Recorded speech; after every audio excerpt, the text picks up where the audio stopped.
ಇವತ್ತಿನ ಪವರ್ ಫೋಕಸ್ನ ವಿಚಾರ ಇವತ್ತು ಏನು ಕೊರೋನಾದಿಂದ ಎಲ್ಲ ಕೂಡ ಸಂಕಷ್ಟದಲ್ಲಿದ್ವಿ. ಯಾವಾಗ ವ್ಯಾಕ್ಸಿನ್ ಬರುತ್ತೆ ಅಂತ ಕಾಯ್ತಾ ಇದ್ವಿ, ವ್ಯಾಕ್ಸಿನ್ ಕೂಡ ಬಂತು, ವ್ಯಾಕ್ಸಿನ್ ಕೊರತೆ ಕೂಡ ಉಂಟಾಯಿತು. ಈಗ ಅದರ ಜೊತೆಗೆ ಆಕ್ಸಿಜನ್ ಸಮಸ್ಯೆ ಕೂಡ ಆಗ್ತಾ ಇದೆ. ಸಾಕಷ್ಟು ಸಂಖ್ಯೆಯಲ್ಲಿ ಇವತ್ತು ಸಾವನ್ನಪ್ಪಿರುವವರು ಹೆಚ್ಚಾಗಿ ಸಾವನ್ನಪ್ಪಿರೋದೇ ಇವತ್ತು ಆಕ್ಸಿಜನ್ ಕೊರತೆಯಿಂದ. ಇವತ್ತು ಒಂದು ವಿಶೇಷ ಸುದ್ದಿ ಅಂತ ಹೇಳಿದ್ರೆ ನೀವು ಈಗಾಗಲೇ ಕೇಳಿರ್ತೀರಿ, DRDO ಅಭಿವೃದ್ಧಿಪಡಿಸಿರುವಂತಹ 2DG ಔಷಧಿ ಏನಿದೆಯಲ್ಲ, ಇದು ಸಂಜೀವಿನಿ ಆಗುತ್ತಾ? ಹಾಗಾದರೆ ನಮಗೆ ಕೊರೋನಾಗೆ ಸಂಜೀವಿನಿ ಆಗುತ್ತಾ ಅನ್ನುವಂಥ ಪ್ರಶ್ನೆ. ಇದ್ರ ಬಗ್ಗೆ ಒಂದಷ್ಟು ಡೀಟೇಲ್ಸ್ ಇದೆ, ನೋಡ್ತಾ ಹೋಗೋಣ ನಾವು. ಕೋವಿಡ್ ಸಂಕಷ್ಟದ ಮಧ್ಯೆ ಒಂದು ಆಶಾದಾಯಕ ವಿಚಾರ ಇದು. ಎರಡನೇ ಅಲೆಯಲ್ಲಿ ಆಕ್ಸಿಜನ್ ಕೊರತೆ ಉಂಟಾಗಿದೆ. ಈಗ ಎರಡನೇ ಅಲೆಯಲ್ಲಿ ಶುರುವಾಗಿದ್ದೆ ಆಕ್ಸಿಜನ್ ಕೊರತೆ. ಉಸಿರಾಟದ ತೊಂದರೆಯಿಂದಲೇ ಸಾವನ್ನಪ್ಪಿರುವಂಥವರು ಹಲವರು ಈ ಬಾರಿ ಆಕ್ಸಿಜನ್ ಸಿಗದೆ ಸಾವಿನ ಸಂಖ್ಯೆ ಏರಿಕೆಗೆ ಕಾರಣವಾಗಿತ್ತು ಆಕ್ಸಿಜನ್ನ ಕೊರತೆ. ಬಹಳವಾಗಿ ಕಾಡಿರುವಂಥದ್ದೇ ನಮ್ಗೆ ಆಕ್ಸಿಜನ್ನ ಕೊರತೆ. ಕೊರೋನಾ ವಿರುದ್ಧ ಹೋರಾಟದಲ್ಲಿ DRDO ಒಂದು ದಿಟ್ಟ ಹೆಜ್ಜೆಯನ್ನ ಇಟ್ಟಿದೆ. ಕೊರೋನಾ ಹೋರಾಟದಲ್ಲಿ ಮುಂಚೂಣಿಯಲ್ಲಿದೆ. IISU ಕೂಡ ಮುಂಚೂಣಿಯಲ್ಲಿದೆ. ಇವತ್ತು DRDO ಅಭಿವೃದ್ಧಿಪಡಿಸಿದೆ 2DG ಹಾಗೂ ಆಕ್ಸಿಕೇರ್ ಸಿಸ್ಟಮ್ ಅಭಿವೃದ್ಧಿಪಡಿಸಿರುವಂಥದ್ದು DRDO. ರೋಗಿಗಳು ಬೇಗನೆ ಗುಣಮುಖರಾಗಲು ಈ 2DG ಔಷಧಿ ಏನಿದೆಯಲ್ಲ ನೆರವಾಗುತ್ತೆ. 2 ಮತ್ತು 3ನೇ ಹಂತದ ಪ್ರಯೋಗಗಳಲ್ಲಿಯೂ ಕೂಡ ಸಕ್ಸಸ್ ಅನ್ನ ಕಂಡಿದೆ. ಈ 2DG ಪೌಡರ್ ರೂಪದಲ್ಲಿದೆ. ಇದು ದೇಸಿ ಸಂಜೀವಿನಿ. ಇವತ್ತು ನಮ್ಮೆಲ್ಲರಿಗೂ ಕೂಡ ಸಂಜೀವಿನಿ ಇದ್ದ ಹಾಗಿದೆ. DRDOನ ಈ ಔಷಧಿಯಿಂದ ಆಕ್ಸಿಜನ್ ಬಳಕೆ ಕಗ್ಗಲಿದೆ. ಅಂದ್ರೆ ಇಷ್ಟು ಆಕ್ಸಿಜನ್ನ ಪ್ರಮಾಣ ಬೇಕಾಗಿರೋದಿಲ್ಲ. 2DGಯ ತುರ್ತು ಬಳಕೆಗೆ DGCI ಕೂಡ ಅನುಮೋದನೆಯನ್ನ ಕೊಟ್ಟಿದೆ. ಡ್ರಗ್ ಕಂಟ್ರೋಲರ್ 2DGಯ ಹಿಂದಿರುವ ಸೂತ್ರಧಾರ ಡಾಕ್ಟರ್ ಅನಿಲ್ ಕುಮಾರ್ ಮಿಶ್ರಾ. ಇವರ ಪಾತ್ರ ಬಹಳ ದೊಡ್ಡದಿದೆ ಇದರಲ್ಲಿ. 2DG ಅಂದ್ರೆ 2-ಡಿಯೋಕ್ಸಿ ಡಿ ಗ್ಲೂಕೋಸ್ ಅಂತ. 2DG ಚಿಕಿತ್ಸೆ ಪಡೆದ ಹೆಚ್ಚಿನ ರೋಗಿಗಳ RT-PCR ವರದಿ ನೆಗೆಟಿವ್ ಬಂದಿದೆ. ಬಹಳ ಪರಿಣಾಮಕಾರಿಯಾಗಿದೆ ಅಂತ. ಮಕ್ಕಳಿಗೂ ಹೆಚ್ಚು ಪರಿಣಾಮಕಾರಿಯಾಗಿರುವಂತಹ ಔಷಧಿ. ಕೋವಿಡ್ ಸಂಕಷ್ಟದ ಮಧ್ಯೆ ಒಂದು ಆಶಾದಾಯಕ ಸುದ್ದಿ ನಮ್ದಿದೆ ನೋಡಿ. ಇವತ್ತು ನಾನು ಆಗಲೇ ಹೇಳಿದಾಗೆ ಆಕ್ಸಿಜನ್ ಕೊರತೆ ಹೆಚ್ಚಾಗ್ತಾ ಇದೆ. ನಮ್ಗೆ ಇವತ್ತು ಆಕ್ಸಿಜನ್ ಪೂರೈಕೆ ಮಾಡೋಕ್ಕಾಗ್ತಾ ಇಲ್ಲ. ಇವತ್ತು ರೋಗಿಗಳು ಸಾಯ್ತಾ ಇರೋದಕ್ಕೆ ಕಾರಣ ಏನು ಅಂದ್ರೆ ಕ್ಷಣ ಕ್ಷಣಕ್ಕೂ ಕೂಡ ಆಕ್ಸಿಜನ್ ಬೇಕು ನಮಗೆ. ಈ ಆಕ್ಸಿಜನ್ ಒಂದು ಕ್ಷಣ ಇಲ್ಲಾಂದ್ರೂ ಕೂಡ ರೋಗಿನ ಕಾಪಾಡೋದು ಬಹಳ ಕಷ್ಟ ಆಗ್ತಾ ಇದೆ. ಅದರ ಮಧ್ಯದಲ್ಲಿ ಈಗ 2DG ಈ DRDO ಅಭಿವೃದ್ಧಿಪಡಿಸಿರುವಂತಹ ಔಷಧಿ ಈಗಾಗಲೇ ಅದು 3 ಹಂತಗಳಲ್ಲೂ ಕೂಡ 2 ಮತ್ತು 3ನೇ ಹಂತದಲ್ಲೂ ಕೂಡ ಪ್ರಯೋಗ ಸಕ್ಸಸ್ ಆಗಿರುವಂಥದ್ದು. ಅದರಲ್ಲಿ ಕಂಡು ಬಂದಿರುವಂಥದ್ದು ಈ ಆಕ್ಸಿಜನ್ ಕೊರತೆ ಇದ್ದಂತಹ ಪೇಷಂಟ್ಗೆ ಆದಷ್ಟು ಬೇಗ ರಿಲೀಫ್ ಅನ್ನು ಕೊಡುತ್ತೆ. ಅಂದರೆ ಆಕ್ಸಿಜನ್ ಪ್ರಮಾಣವನ್ನು ಕಡಿಮೆ ಮಾಡುತ್ತೆ. ಅಷ್ಟು ಆಕ್ಸಿಜನ್ ಕೊಡುವಂಥ ಅವಶ್ಯಕತೆ ಇರೋದಿಲ್ಲ. ಬೇಗ ಗುಣಮುಖರಾಗ್ತಾರೆ. ಮತ್ತು ಏನಾದರೂ 8-9 ದಿವಸ ಏನಾದರೂ ಅವರು ಆಸ್ಪತ್ರೆಯಲ್ಲಿ ಇರಬೇಕು ಅಂದರೆ ಈ ಔಷಧಿಯ ಮೂಲಕವಾಗಿ ಅವರು ಆದಷ್ಟು ಬೇಗ ಅರ್ಧಕ್ಕೆ ಇಳಿಸುತ್ತೆ. ಅಂತ ಹೇಳಿದ್ರೆ 4 ದಿನದಲ್ಲಿ ಅವರು ಡಿಸ್ಚಾರ್ಜ್ ಆಗಿ ಮನೆಗೆ ಹೋಗ್ಬೋದು. ಈ ಕೊರೋನಾದ ಮೇಲೆ ಯಾವ ರೀತಿಯಾಗಿ ಎಫೆಕ್ಟ್ ಆಗುತ್ತೆ ಅಥವಾ ಪರಿಣಾಮಕಾರಿ ಆಗುತ್ತಾ ಅಥವಾ ಏನೇನಿದೆ ಅದರ ಅಂಶಗಳು ಏನಿದೆ, ನಾವು ಏನು ಬಳಸ್ಕೊಳ್ಬಹುದು ಬೇರೆ ಬೇರೆ ಔಷಧಿಗಳಿಂದ ಅನ್ನೋದನ್ನು ಕೂಡ ಇವತ್ತು ನಾವು ಚರ್ಚೆ ಮಾಡ್ತಾ ಹೋಗೋಣ. ನಮ್ಮ ಜೊತೆಗೆ ತಜ್ಞ ವೈದ್ಯರಿದ್ದಾರೆ. BGSನ ಮೆಡಿಕಲ್ ಇನ್ಸ್ಟಿಟ್ಯೂಟ್ನ ಅಂಗರಚನಾ ತಜ್ಞರು ಇವರು. ಜೊತೆಗೆ ಪ್ರವೃತ್ತಿಯಲ್ಲಿ ಸಂಗೀತ ನಿರ್ದೇಶಕರು ಕೂಡ. ಉಪೇಂದ್ರ ಅವರ ಐ ಲವ್ ಯು ಸಿನಿಮಾದ ಸಂಗೀತ ನಿರ್ದೇಶಕರು ಕೂಡ ಹೌದು. ವೃತ್ತಿಯಲ್ಲಿ ಇವರು ಡಾಕ್ಟರ್ ಕೂಡ ಆಗಿದ್ದಾರೆ. ಡಾಕ್ಟರ್ ಕಿರಣ್ ತೋಟಂಬೈಲು ನಮ್ಮ ಜೊತೆಗಿದ್ದಾರೆ. ನಮ್ಮ ಕಾರ್ಯಕ್ರಮಕ್ಕೆ ಸ್ವಾಗತ ಸರ್. ನಮಸ್ಕಾರ. ಹಾಗೆ ಭಾರತೀಯ ಆಯುರ್ವೇದ ಪ್ರತಿಷ್ಠಾನದ ಅಧ್ಯಕ್ಷರು ಆಗಿರುವಂತಹ ಡಾಕ್ಟರ್ CA ಕಿಶೋರ್ ಅವರು ಕೂಡ ಮಾಡ್ತೀನಿ. ಈ DRDO ನಾವು ಇಷ್ಟೊತ್ತು ಹೇಳಿದ್ವಿ DRDO ಔಷಧದ ಬಗ್ಗೆ. ನಿಮಗೆ ಏನು ಅನ್ಸುತ್ತೆ ಒಬ್ಬ ಅಂಗರಚನಾ ತಜ್ಞರಾಗಿ? ನೀವು ಕೂಡ BGS ಅಲ್ಲಿ ಕೆಲಸ ಮಾಡ್ತಾ ಇದ್ದಾರೆ ಮೆಡಿಕಲ್ ಇನ್ಸ್ಟಿಟ್ಯೂಟ್ ಅಲ್ಲಿ. ಹೌದು. ಏನು ಹೇಳ್ತೀರಿ ಈ ಔಷಧದ ಬಗ್ಗೆ? ಔಷಧಿ ಬಗ್ಗೆ ಬೇಸಿಕಲಿ ಇದು ಆ್ಯಕ್ಚುಲಿ ಒಳ್ಳೆ ಟೆರರಿಸ್ಟ್ ಅಟ್ಯಾಕ್ ಪ್ಲಾನ್ ಥರ ಒಂದು ಪ್ಲಾನ್ ಮಾಡಬೇಕಾಗಿ ಬಂತು. ಇದರಲ್ಲಿ ನಮ್ಮ ಇಂಡಿಯನ್ ಸೈಂಟಿಸ್ಟು ಅವ್ರ ಥಿಂಕಿಂಗು ಸ್ವಲ್ಪ ಡಿಫ್ರೆಂಟ್ ಆಗಿತ್ತು. So they are successful today. So ಈ ಕ್ರೆಡಿಟ್ ನಾವು ನಮ್ಮ ಇಂಡಿಯನ್ ಸೈಂಟಿಸ್ಟಿಗೆ ಕೊಡಬೇಕಾಗತ್ತೆ. ಏನಂದರೆ ಚೀಟ್ ದಿ ಚೀಟರ್. ನಮಗೆ ತೊಂದರೆ ಕೊಡೋರ್ಗೆ ತೊಂದರೆ ಕೊಡೋಣ ಅಂತ. ಸೊ ಆ ಒಂದು ಕಾನ್ಸೆಪ್ಟ್ ತಗೊಂಬಂದ್ಬಿಟ್ಟು ಏನ್ ತೊಂದರೆ ಕೊಡ್ಬೋದು ಇದಕ್ಕೆ, ಹೆಂಗೆ ಅದು ಬೆಳೀತಾ ಇದೆ, ಅದನ್ನ ಹೆಂಗ್ ಬೆಳೆಸೋದು ನಿಲ್ಲಿಸಬೇಕು. ಸೊ ಮೇನ್ ಅದು ತಗೊಳ್ಳೋದು ಗ್ಲೂಕೋಸ್ ನಮ್ಮ ಬಾಡಿಯಿಂದ. So once it enters our body, it tries to take the glycogen from our cell and tries to replicate ಅಂದ್ರೆ ಮಲ್ಟಿಪ್ಲೈ ಆಗುತ್ತೆ. ಸೊ ಈ ಪ್ರೋಸೆಸ್ನ ನಾವು ಕಟ್ ಡೌನ್ ಮಾಡೋಣ ಅಂತ ನಮ್ಮ ಸೈಂಟಿಸ್ಟ್ಗಳು ಟ್ರೈ ಮಾಡಿದ್ರು. ಸೊ ಇದರಿಂದ ಫಸ್ಟ್ ಅಪ್ರೂವಲ್ ಸಿಗಲಿಲ್ಲ. ಸೊ ಇದೇನಂದ್ರೆ ಈ DRDO ಅಂದರೆ ಈ defence research and development organisation ಅಂತ. ಸೊ ಅಲ್ಲಿ ಅವ್ರದ್ದು ಸ್ಪೆಷಲೈಸ್ಡ್ ಲ್ಯಾಬೊರೇಟರೀಸ್ ಇದೆ. ಸೊ ಇದೆಲ್ಲ ಹೈದರಾಬಾದಲ್ಲಿ ಆಗಿರೋದು. ಸೊ ಇವರು ಬೇಸಿಕ್ ಒಂದು ಇದು ತಗೊಂಡು ಆಮೇಲೆ ಡಾಕ್ಟರ್ ರೆಡ್ಡಿಸ್ ಹತ್ರ ಹೋದಾಗ ಆ ಕಂಪ್ನಿಯವರು ಇವ್ರಿಗೆ ಸಪೋರ್ಟ್ ಕೊಟ್ಟರು. ಸೊ ಇವರಿಬ್ಬರು ಸೇರಿ ಮಾಡಿದಂಥ ಒಂದು ಪ್ರಾಡಕ್ಟ್ ಇದು ಕೆಲವು ಫೇಸಸ್ ಅಲ್ಲಿ ಬಂತು actually research. So first phase ಹಲವಾರು ಒಂದು 50-60 ಮೆಡಿಕಲ್ ಕಾಲೇಜಸ್ ಇರ್ಬೋದು, ಇಲ್ಲ ಹಾಸ್ಪಿಟಲ್ಸ್ ಇರ್ಬೋದು. ಸೆಕೆಂಡ್ ಫೇಸಲ್ಲಿ they selected only few, that is around 11 institutes. So ಇಂಡಿಯಾದಲ್ಲಿ 11 ಇನ್ಸ್ಟಿಟ್ಯೂಟ್ಸ್ ಅಲ್ಲಿ we are very proud that ನಮ್ಮ ಕರ್ನಾಟಕನು one of the institute, one of the centre basically. And ಸುಮಾರು ಜನರಿಗೆ ಗೊತ್ತಿಲ್ಲ ಅನಿಸುತ್ತೆ. ಸೊ ನಮ್ಮ ಕರ್ನಾಟಕದಲ್ಲಿ ಒಂದು ಹಾಸ್ಪಿಟಲಲ್ಲಿ ನಡೀತೋ ಇದು ನಮ್ಮ I am proud of it. ನಾನು ವರ್ಕ್ ಮಾಡೋ BGS ಆಸ್ಪತ್ರೆಯಲ್ಲಿ, ನಮ್ಮ ಆಸ್ಪತ್ರೆ BGS ಜಿಮ್ಸ್ ಅಲ್ಲಿ ಈ ಒಂದು ಫೇಸ್ 2 ಪ್ರಯೋಗ ನಡೀತು. ಹೇಗೆ ಎದುರಿಸಿದ್ರಿ? ಬೇಸಿಕಲಿ ನಾನು ಇರಲಿಲ್ಲ ಈ ಟೀಮಲ್ಲಿ. ಇದರಲ್ಲಿ ಇದು ಫಸ್ಟ್ ಇದು ಅಪ್ರೂವಲ್ಗೆ ನಮ್ಮ ಮ್ಯಾನೇಜ್ಮೆಂಟು, ನಮ್ಮ ಶೇಖರ್ ಸ್ವಾಮೀಜಿ ಅವರಿಗೆ, ನಮ್ಮ ಪ್ರಾಂಶುಪಾಲರು, ಆಮೇಲೆ ನಮ್ಮ ಮೆಡಿಸಿನ್ HOD ಡಾಕ್ಟರ್ ಬಾಲಚಂದ್ರ, ಇವ್ರ ಟೀಮು ಡಾಕ್ಟರ್ ಅಭಿಜಿತ್, ಭಾರ್ಗವಿ, ಇವರೆಲ್ಲ ಸೇರಿ, ಯತೀಶ್ ಅಂತಿದ್ದಾರೆ, ಇವರೆಲ್ಲ ಸೇರಿ ತುಂಬ ಕಾನ್ಫಿಡೆನ್ಷಿಯಲ್ ಆಗಿತ್ತು. ಯಾಕಂದರೆ ಇದು ಫೇಸ್ 2 ನಡೆಯುವಾಗ ಯಾರಿಗೂ ಏನೂ ಹೇಳಬಾರ್ದಾಗಿತ್ತು. ಸೊ ಹಂಗಾಗಿ ಇದು ಯಾರೂ ನಾವು ಹೇಳಲಿಲ್ಲ. ಬಟ್ ಈಗೇನಾಯಿತು, ಡಾಕ್ಟರ್ ರೆಡ್ಡಿ ಕಡೆಯಿಂದ ಅಪ್ರೂವಲ್ ಇದೆ ಹೇಳ್ಬೋದು ಅಂತ. ಸೊ ಹಂಗಾಗಿ ನಾನು ಇದು ವಿಷಯ ಹೇಳ್ತೀನಿ. So it's fine. ಸೊ ನಮ್ಮ BGS ಅಲ್ಲಿ ಇದು ನಡೀತು. ಎಷ್ಟು ನಂಬರ್ ಪೇಷಂಟ್ಸ್ ಮೇಲೆ ನಡೀತು ಅಲ್ಲ ಹೇಗೆ ನಡೀತು ತುಂಬ ಅದೆಲ್ಲ ಬಿಟ್ಕೊಡಂಗಿಲ್ಲ. ಬಟ್ ಎಷ್ಟು ಪೇಷಂಟ್ಸ್ ಮೇಲೆ ಇದು ನಡೀತು, ಎಕ್ಸ್ಪೆರಿಮೆಂಟ್ ಆಯಿತು, ಆಲ್ಮೋಸ್ಟ್ 100% ಕ್ಯೂರ್ ಆಗಿದೆ. ಸೊ ಏನಾಗಿದೆ, ತುಂಬ ಫಾಸ್ಟ್ ಕ್ಯೂರ್. ಮೇ ಬಿ ಇದು ಅಡ್ಮಿನಿಸ್ಟರ್ ಮಾಡಿ 3 ಡೇಸ್ಗೆ ರಿಪೋರ್ಟ್ಸ್ ಎಲ್ಲ ನೆಗೆಟಿವ್ ಬಂದ್ಬಿಡ್ತು. RT-PCR ಆಲ್ಮೋಸ್ಟ್ ಎವ್ರಿ 2 ಡೇಸ್ ಮಾಡ್ತಾ ಇದ್ವಿ. ಸೊ ಆಲ್ಮೋಸ್ಟ್ 3rd ಡೇಗೆ ನೆಗೆಟಿವ್ ಬಂತು. ಓಕೆ, ನಿಮ್ಮ ಜೊತೆ ನಾನು ಮಾತಾಡ್ತೀನಿ. ಅದಕ್ಕೂ ಮೊದಲು ಕಿಶೋರ್ ಸರ್, ಈಗ ನೀವು ಕೂಡ ಭಾರತೀಯ ಆಯುರ್ವೇದ ಪ್ರತಿಷ್ಠಾನದ ಅಧ್ಯಕ್ಷರು ಕೂಡ ಆಗಿದ್ದೀರಿ. ನೀವು ಆಯುರ್ವೇದದ ವಿಚಾರಕ್ಕೆ ಬಂದರೆ ಇವತ್ತು ನೋಡಿ, ಕೊರೋನಾ ಅಂದ ತಕ್ಷಣ ಅಥವಾ ಬ್ಲ್ಯಾಕ್ ಫಂಗಸ್ ಅಂದ ತಕ್ಷಣ ಇವತ್ತು ಬಹಳ ಆತಂಕ ಕೊಡ್ತಾ ಇರುವಂಥ 2 ವಿಚಾರ ಇವೆರಡು ಕೂಡ. ಕಳೆದ 1 ವರ್ಷದಿಂದ ಕೊರೋನಾ ಬಹಳಷ್ಟು ಕಾಡ್ತಾ ಇದೆ. ಎಲ್ಲರೂ ನಾವು ಹೋಗ್ತಾ ಇದ್ವಿ ನೋಡಿ, ಇವತ್ತು ರೆಮ್ಡಿಸಿವಿರ್ ಅಂತೀವಿ, ಹೋದ್ರೆ ಮಾತಿದ್ರೆ ನಾವು ರೆಮ್ಡಿಸಿವಿರ್ ಅಂತೀವಿ. ಇವತ್ತು ಕಾಳಸಂತೆಯಲ್ಲಿ ಮಾರಾಟ ಆಗ್ತಾ ಇದೆ. ಓಕೆ, ಒಂದು ಕಡೆ ಇಂಗ್ಲಿಷ್ ಮೆಡಿಸಿನ್ಗೆ ಹೋಗ್ತೀವಿ.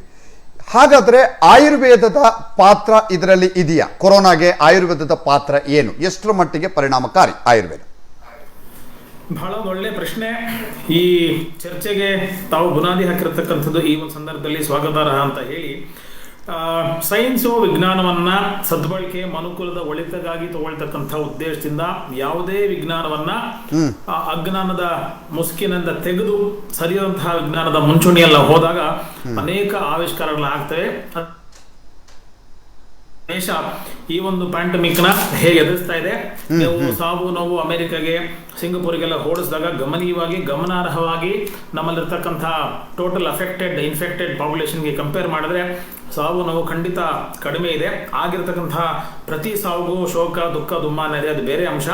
ಆದ್ರೆ ನಾವು ಅದನ್ನ ಗ್ಲೋರಿಫೈ ಮಾಡಿ ಸತ್ತೋದ್ರು ತೋರಿಸಿದ ಬದಲಾಗಿ ತುಂಬಾ ಶ್ಲಾಘನೀಯವಾದಂತಹ ಒಂದು ವಿಚಾರ, ರೇ ಆಫ್ ಹೋಪ್ ಅಂತ ಏನ್ ಕರಿತೀವಿ, ಒಂದು ಆಶಾ ಕಿರಣ ಇವತ್ತೇನು DRDO ಮಾಡ್ತಿದೆ, ಅಥವಾ ಆಯುರ್ವೇದ ರೋಗ ಪ್ರತಿರೋಧಕ ಶಕ್ತಿಯ ದೃಷ್ಟಿಕೋನದಲ್ಲಿ ಏನು ಒಬ್ಬ ಶ್ರೀಸಾಮಾನ್ಯ ತನ್ನ ಆಹಾರ ವಿಹಾರ ಜೀವನ ಶೈಲಿಗಳನ್ನ ಸದಾಕಾಲ ಸರ್ವಕಾಲ ಚೆನ್ನಾಗಿ ಇಟ್ಕೊಂಡಿದ್ದಲ್ಲಿ ಆದಲ್ಲಿ ಖಂಡಿತ ಈ ಒಂದು ಮಹಾಮಾರಿ ಬರಲಾರದು. ಬಂದರೂ ಕೂಡ ಅದನ್ನ ಸಮರ್ಥನೀಯವಾಗಿ fight the enemy with full force ಅಂತ ಏನ್ ಕರಿತೀವಿ, ಅದನ್ನ ಇವತ್ತು ಇಮ್ಯುನಿಟಿ ಅಂತಕ್ಕಂತಹ ಪದ, ವ್ಯಾಧಿ ಕ್ಷಮತ್ವ ಅಂತ ಆಯುರ್ವೇದದಲ್ಲಿ ಸುಮಾರು 5,000 ವರ್ಷಗಳ ಹಿಂದೆ ಹೇಳಿತ್ತು.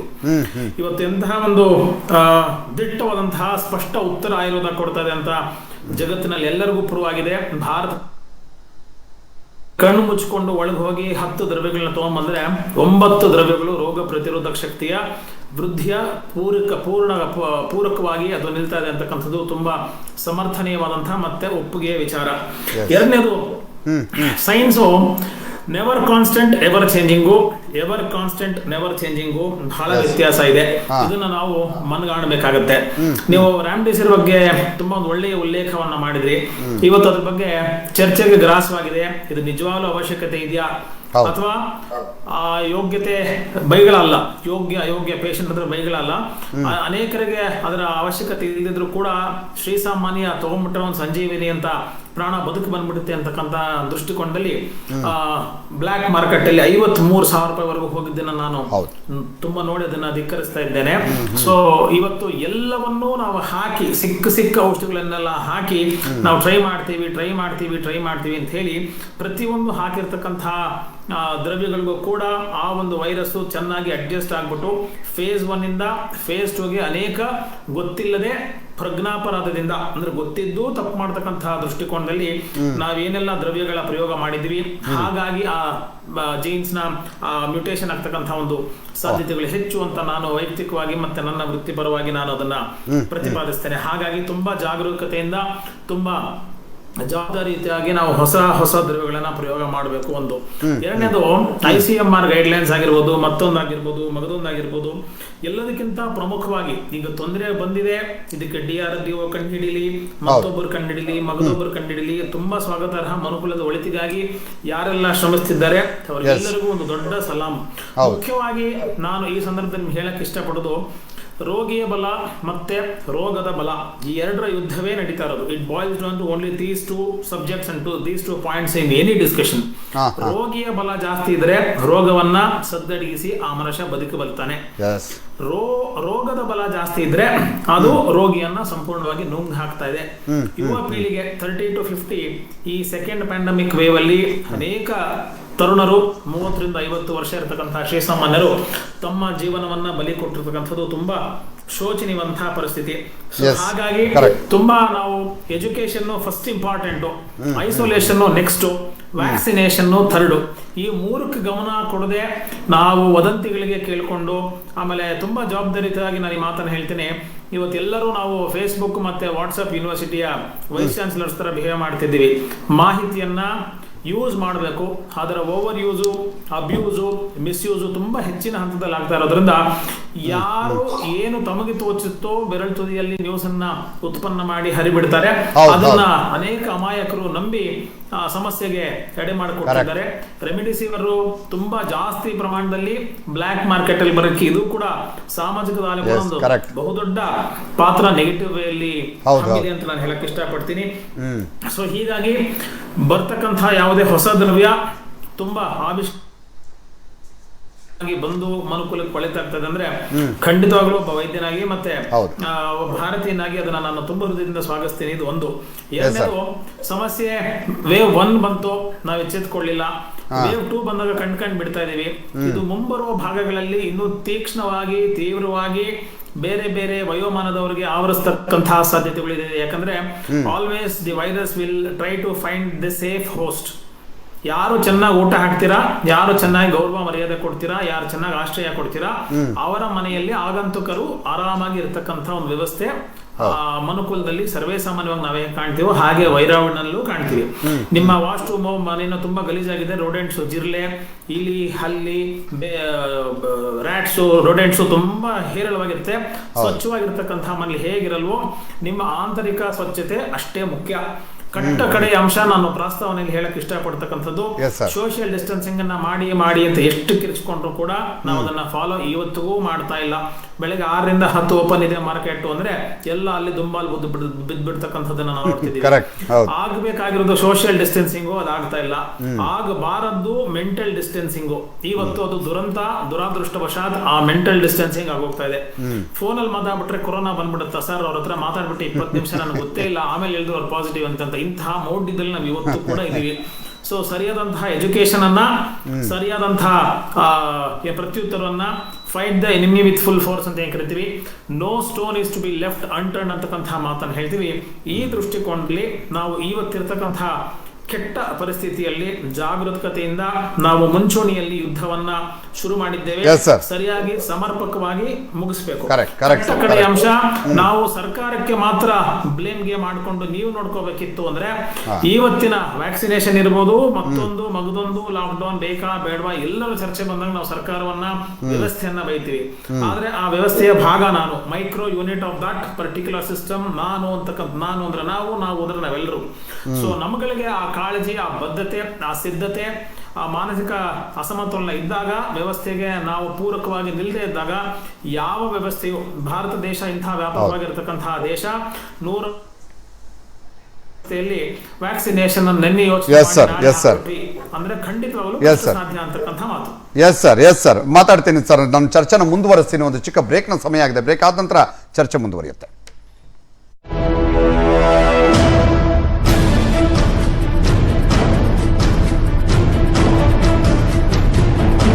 ಕೈ ಇದು ಹಲವಾರು ಜವಾಬ್ದಾರಿಗಳನ್ನು ನಿಭಾಯಿಸುತ್ತೆ.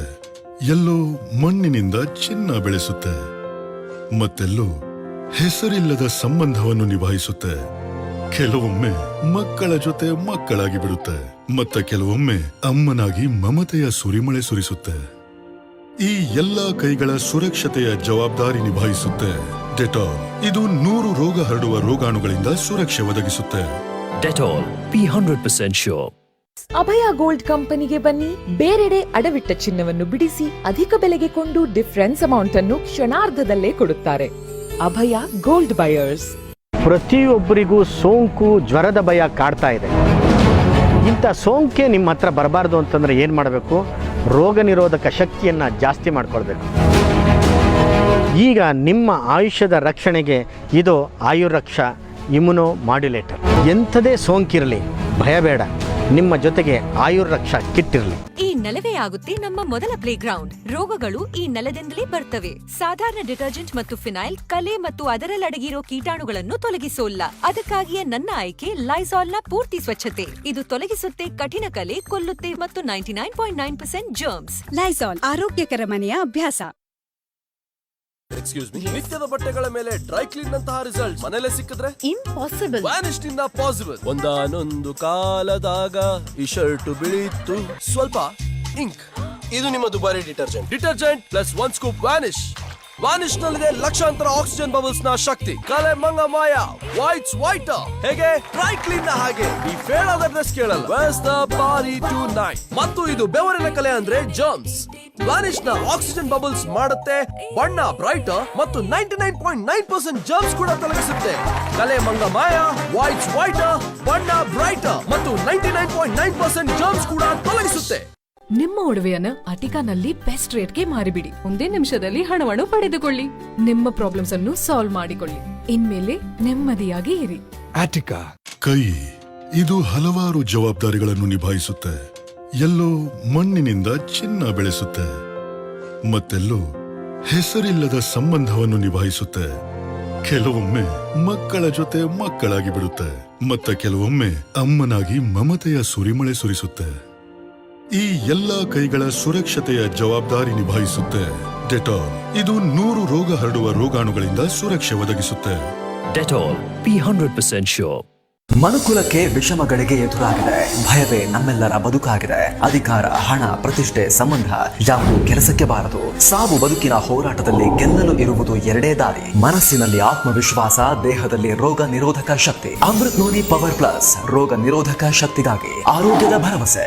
ಅಮೃತ್ ನೋನಿ. ಕೊರೋನಾ ನಿರ್ಬಂಧಕ್ಕೆ ಮಾಸ್ಕ್ ರಕ್ಷಾ ಕವಚ. ಎಲ್ಲರೂ ತಪ್ಪದೆ ಮಾಸ್ಕ್ ಧರಿಸಿ. ಕೊರೋನಾ ವೈರಸ್ ನ ಕೊಲ್ಲುತ್ತೆ ಸ್ಯಾನಿಟೈಸರ್. ತಪ್ಪದೆ ಆಗಾಗ ಸ್ಯಾನಿಟೈಸರ್ ಬಳಸಿ. ಹ್ಯಾಂಡ್ ಶೇಕ್ ಬೇಡ, ನಮಸ್ಕಾರ ಸಾಕು. ದೈಹಿಕ ಅಂತರವನ್ನು ಕಾಯ್ದುಕೊಳ್ಳಿ. ಕೋವಿಡ್ ಲಸಿಕೆ ಬಗ್ಗೆ ಹಿಂಜರಿಕೆ ಬೇಡ. ಎಲ್ಲರೂ ತಪ್ಪದೆ ಲಸಿಕೆ ಹಾಕಿಸ್ಕೊಳ್ಳಿ. ಸಾಧ್ಯವಾದಷ್ಟು ಮನೆಯಲ್ಲೇ ಇರಿ, ಸುರಕ್ಷಿತವಾಗಿ. ಈ ಜಾಗೃತಿಯ ಪ್ರಾಯೋಜಕರು ನಂದಿನಿ. ಕೊರೋನಾ ವಿರುದ್ಧದ ಹೋರಾಟದಲ್ಲಿ ಕೆಎಂಎಫ್ ನಂದಿನಿ ನಿಮ್ಮ ಜೊತೆಗಿದೆ. ನಂದಿನಿ ಕ್ಷೀರಧಾರೆ ಲಕ್ಷಾಂತರ ರೈತರ ಹಾಗೂ ಗ್ರಾಹಕರ ಜೀವಧಾರೆ.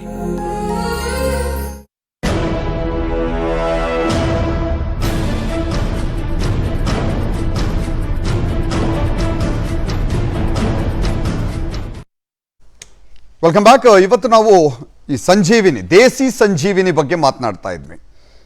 ಈ ಆಕ್ಸಿಜನ್ನ ಸಮಸ್ಯೆಯನ್ನು ನಿವಾರಿಸಿದ್ರೆ ಆಲ್ಮೋಸ್ಟ್ ಸಾವಿನ ಸಂಖ್ಯೆಯನ್ನು ನಾವು ಕಮ್ಮಿ ಮಾಡಬಹುದು ಅಂತ DRDO ಕಂಡು ಹಿಡಿದಿರುವಂತಹ ಈ 2DG ಏನಿದೆಯಲ್ಲ, ಇದು ಬಹಳ ಪರಿಣಾಮಕಾರಿ ಅನ್ನುವಂಥದ್ದನ್ನು ಕೂಡ ಕೇಳಿದ್ದೀವಿ. ಅದರ ಜೊತೆಗೆ ಆಯುರ್ವೇದ ಮತ್ತು ಹೋಮಿಯೋಪತಿ ಕೂಡ ಎಷ್ಟರ ಮಟ್ಟಿಗೆ ಪರಿಣಾಮಕಾರಿ ಅನ್ನೋದ್ರ ಬಗ್ಗೆ ಚರ್ಚೆ ಮಾಡ್ತಾ ಇದ್ವಿ. ಇನ್ನೊಬ್ಬರು ಅತಿಥಿಗಳು ಕೂಡ ನಮ್ಮ ಜೊತೆಗೆ ಜಾಯಿನ್ ಆಗ್ತಾ ಇದ್ದಾರೆ. ಹೋಮಿಯೋಪತಿ ವೈದ್ಯರಾದಂಥ ಡಾಕ್ಟರ್ ರಕ್ಷಿತ್ ಭಾರದ್ವಾಜ್ ಅವರು ನಮ್ಮ ಕಾರ್ಯಕ್ರಮಕ್ಕೆ ಸ್ವಾಗತ ಸರ್. ನಮಸ್ತೆ ಸರ್, ಈಗ ಹೋಮಿಯೋಪತಿಯಲ್ಲಿ ನಾವು ಈಗ ಆಯುರ್ವೇದದ ಬಗ್ಗೆ ಕೂಡ ಚರ್ಚೆ ಮಾಡಿದ್ವಿ. ಸರ್ ಮಾತಾಡ್ತಾ ಇದ್ರು, ಕಿಶೋರ್ ಅವರು ಮಾತಾಡ್ತಾ ಇದ್ರು, ಕಿರಣ್ ತೊಟ್ಟಬೈಲವರು ಕೂಡ ಮಾತನಾಡ್ತಾ ಇದ್ರು ಈ ಔಷಧದ ಬಗ್ಗೆ. ಈ ಹೋಮಿಯೋಪತಿಯಲ್ಲಿ ಯಾವ ರೀತಿಯಾಗಿ ಕೊರೋನಾಗೆ ಪರಿಣಾಮಕಾರಿ ಅನಿಸುತ್ತೆ? ಯಾಕಂದರೆ ಭಾಳಷ್ಟು ಜನ ಫಸ್ಟ್ ವೇವ್ ಬಂದಂಥ ಸಂದರ್ಭದಲ್ಲಿ ಇಮ್ಯುನಿಟಿ ಪವರ್ ಜಾಸ್ತಿ ಮಾಡ್ಕೊಳ್ಳೋದಕ್ಕೆ ಒಂದಷ್ಟು ನಾನು ನೋಡಿದಾಗೆ ಹೋಮಿಯೋಪತಿ ಕಡೆನೇ ಮತ್ತು ಆಯುರ್ವೇದ ಕಡೆನೇ ಹೋದಂಥದ್ದನ್ನ ನೋಡಿದ್ದೀನಿ. ಈ ಎರಡನೇ ಅಲೆಯಲ್ಲಿ ಏನಾಗ್ತಾ ಇದೆ ಅಂತ ಹೇಳಿದ್ರೆ, ಬಹಳ ಸೀರಿಯಸ್ ಆಗಿರೋ ಕಂಡೀಷನ್ಗೆ ಹೋಗ್ತಾ ಇದ್ದಾರೆ ಪೇಷಂಟ್ಸ್, ಸಡನ್ ಆಗಿ ಸೀರಿಯಸ್ ಆಗ್ತಾ ಇದೆ. ಹೋಮಿಯೋಪತಿ ಹೇಳೋದಾದರೆ ಈ ಕೊರೋನಾಗೆ ಎಷ್ಟರ ಮಟ್ಟಿಗೆ ಪರಿಣಾಮಕಾರಿ?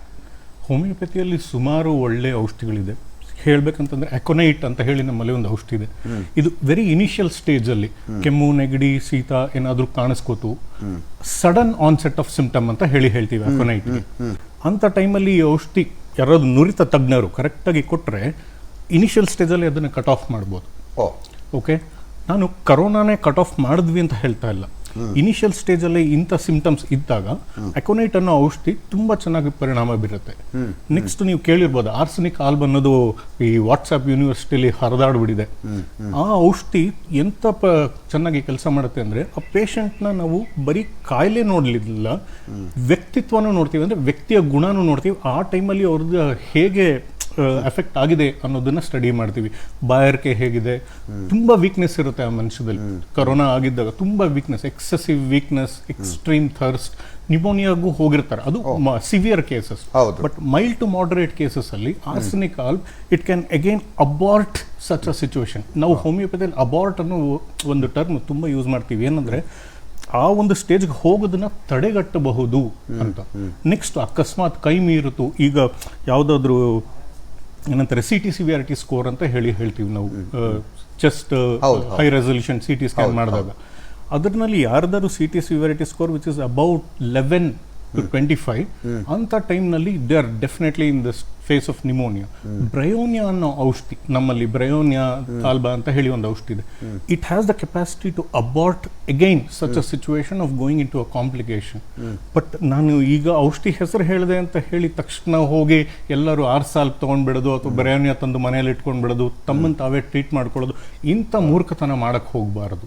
ತಪ್ಪಾಗುತ್ತೆ. ಹೌದು, ತುಂಬಾ ತಪ್ಪಾಗಿದೆ. ಯಾಕಂದ್ರೆ ಇಂಥ ಔಷಧಿ ಯಾವ ಸ್ಟೇಜಲ್ಲಿ ಕೊಡಬೇಕು, ಲಕ್ಷಣಗಳೇನು, ಅದು ಎಷ್ಟು ಪ್ರಮಾಣದಲ್ಲಿ ಕೊಡಬೇಕು ಅನ್ನೋದು ಒಬ್ಬ ಡಾಕ್ಟರ್ ನಿಗದಿಪಡಿಸಬೇಕು. ಇನ್ನೊಂದು, ಏನಾದರೂ ಸಿಂಪ್ಟಮ್ ಬಂದ ತಕ್ಷಣ ನಾವು ನಿಮ್ಮ ಫ್ಯಾಮಿಲಿ ಡಾಕ್ಟರ್ನ ಅವ್ರ ಕಾಂಟ್ಯಾಕ್ಟಲ್ಲಿ ಇದ್ದವ್ರಿಗೆ ಎಕ್ಸ್ಪ್ಲೈನ್ ಮಾಡ್ಬೇಕು, ಹೀಗೀಗ ಆಗ್ತಾ ಇದೆ, ನಾನು ಏನು ಮಾಡ್ಬೋದು ಅಂತ.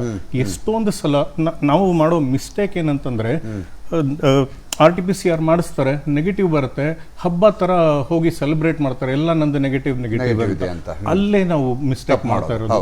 RT-PCR ನೆಗೆಟಿವ್ ಬಂದ್ರೆ ಎಚ್ಚೆತ್ಕೊಂಡು ಪ್ಲೀಸ್ ನಿಮ್ಮ ಡಾಕ್ಟರ್ನ ಕೇಳಿ.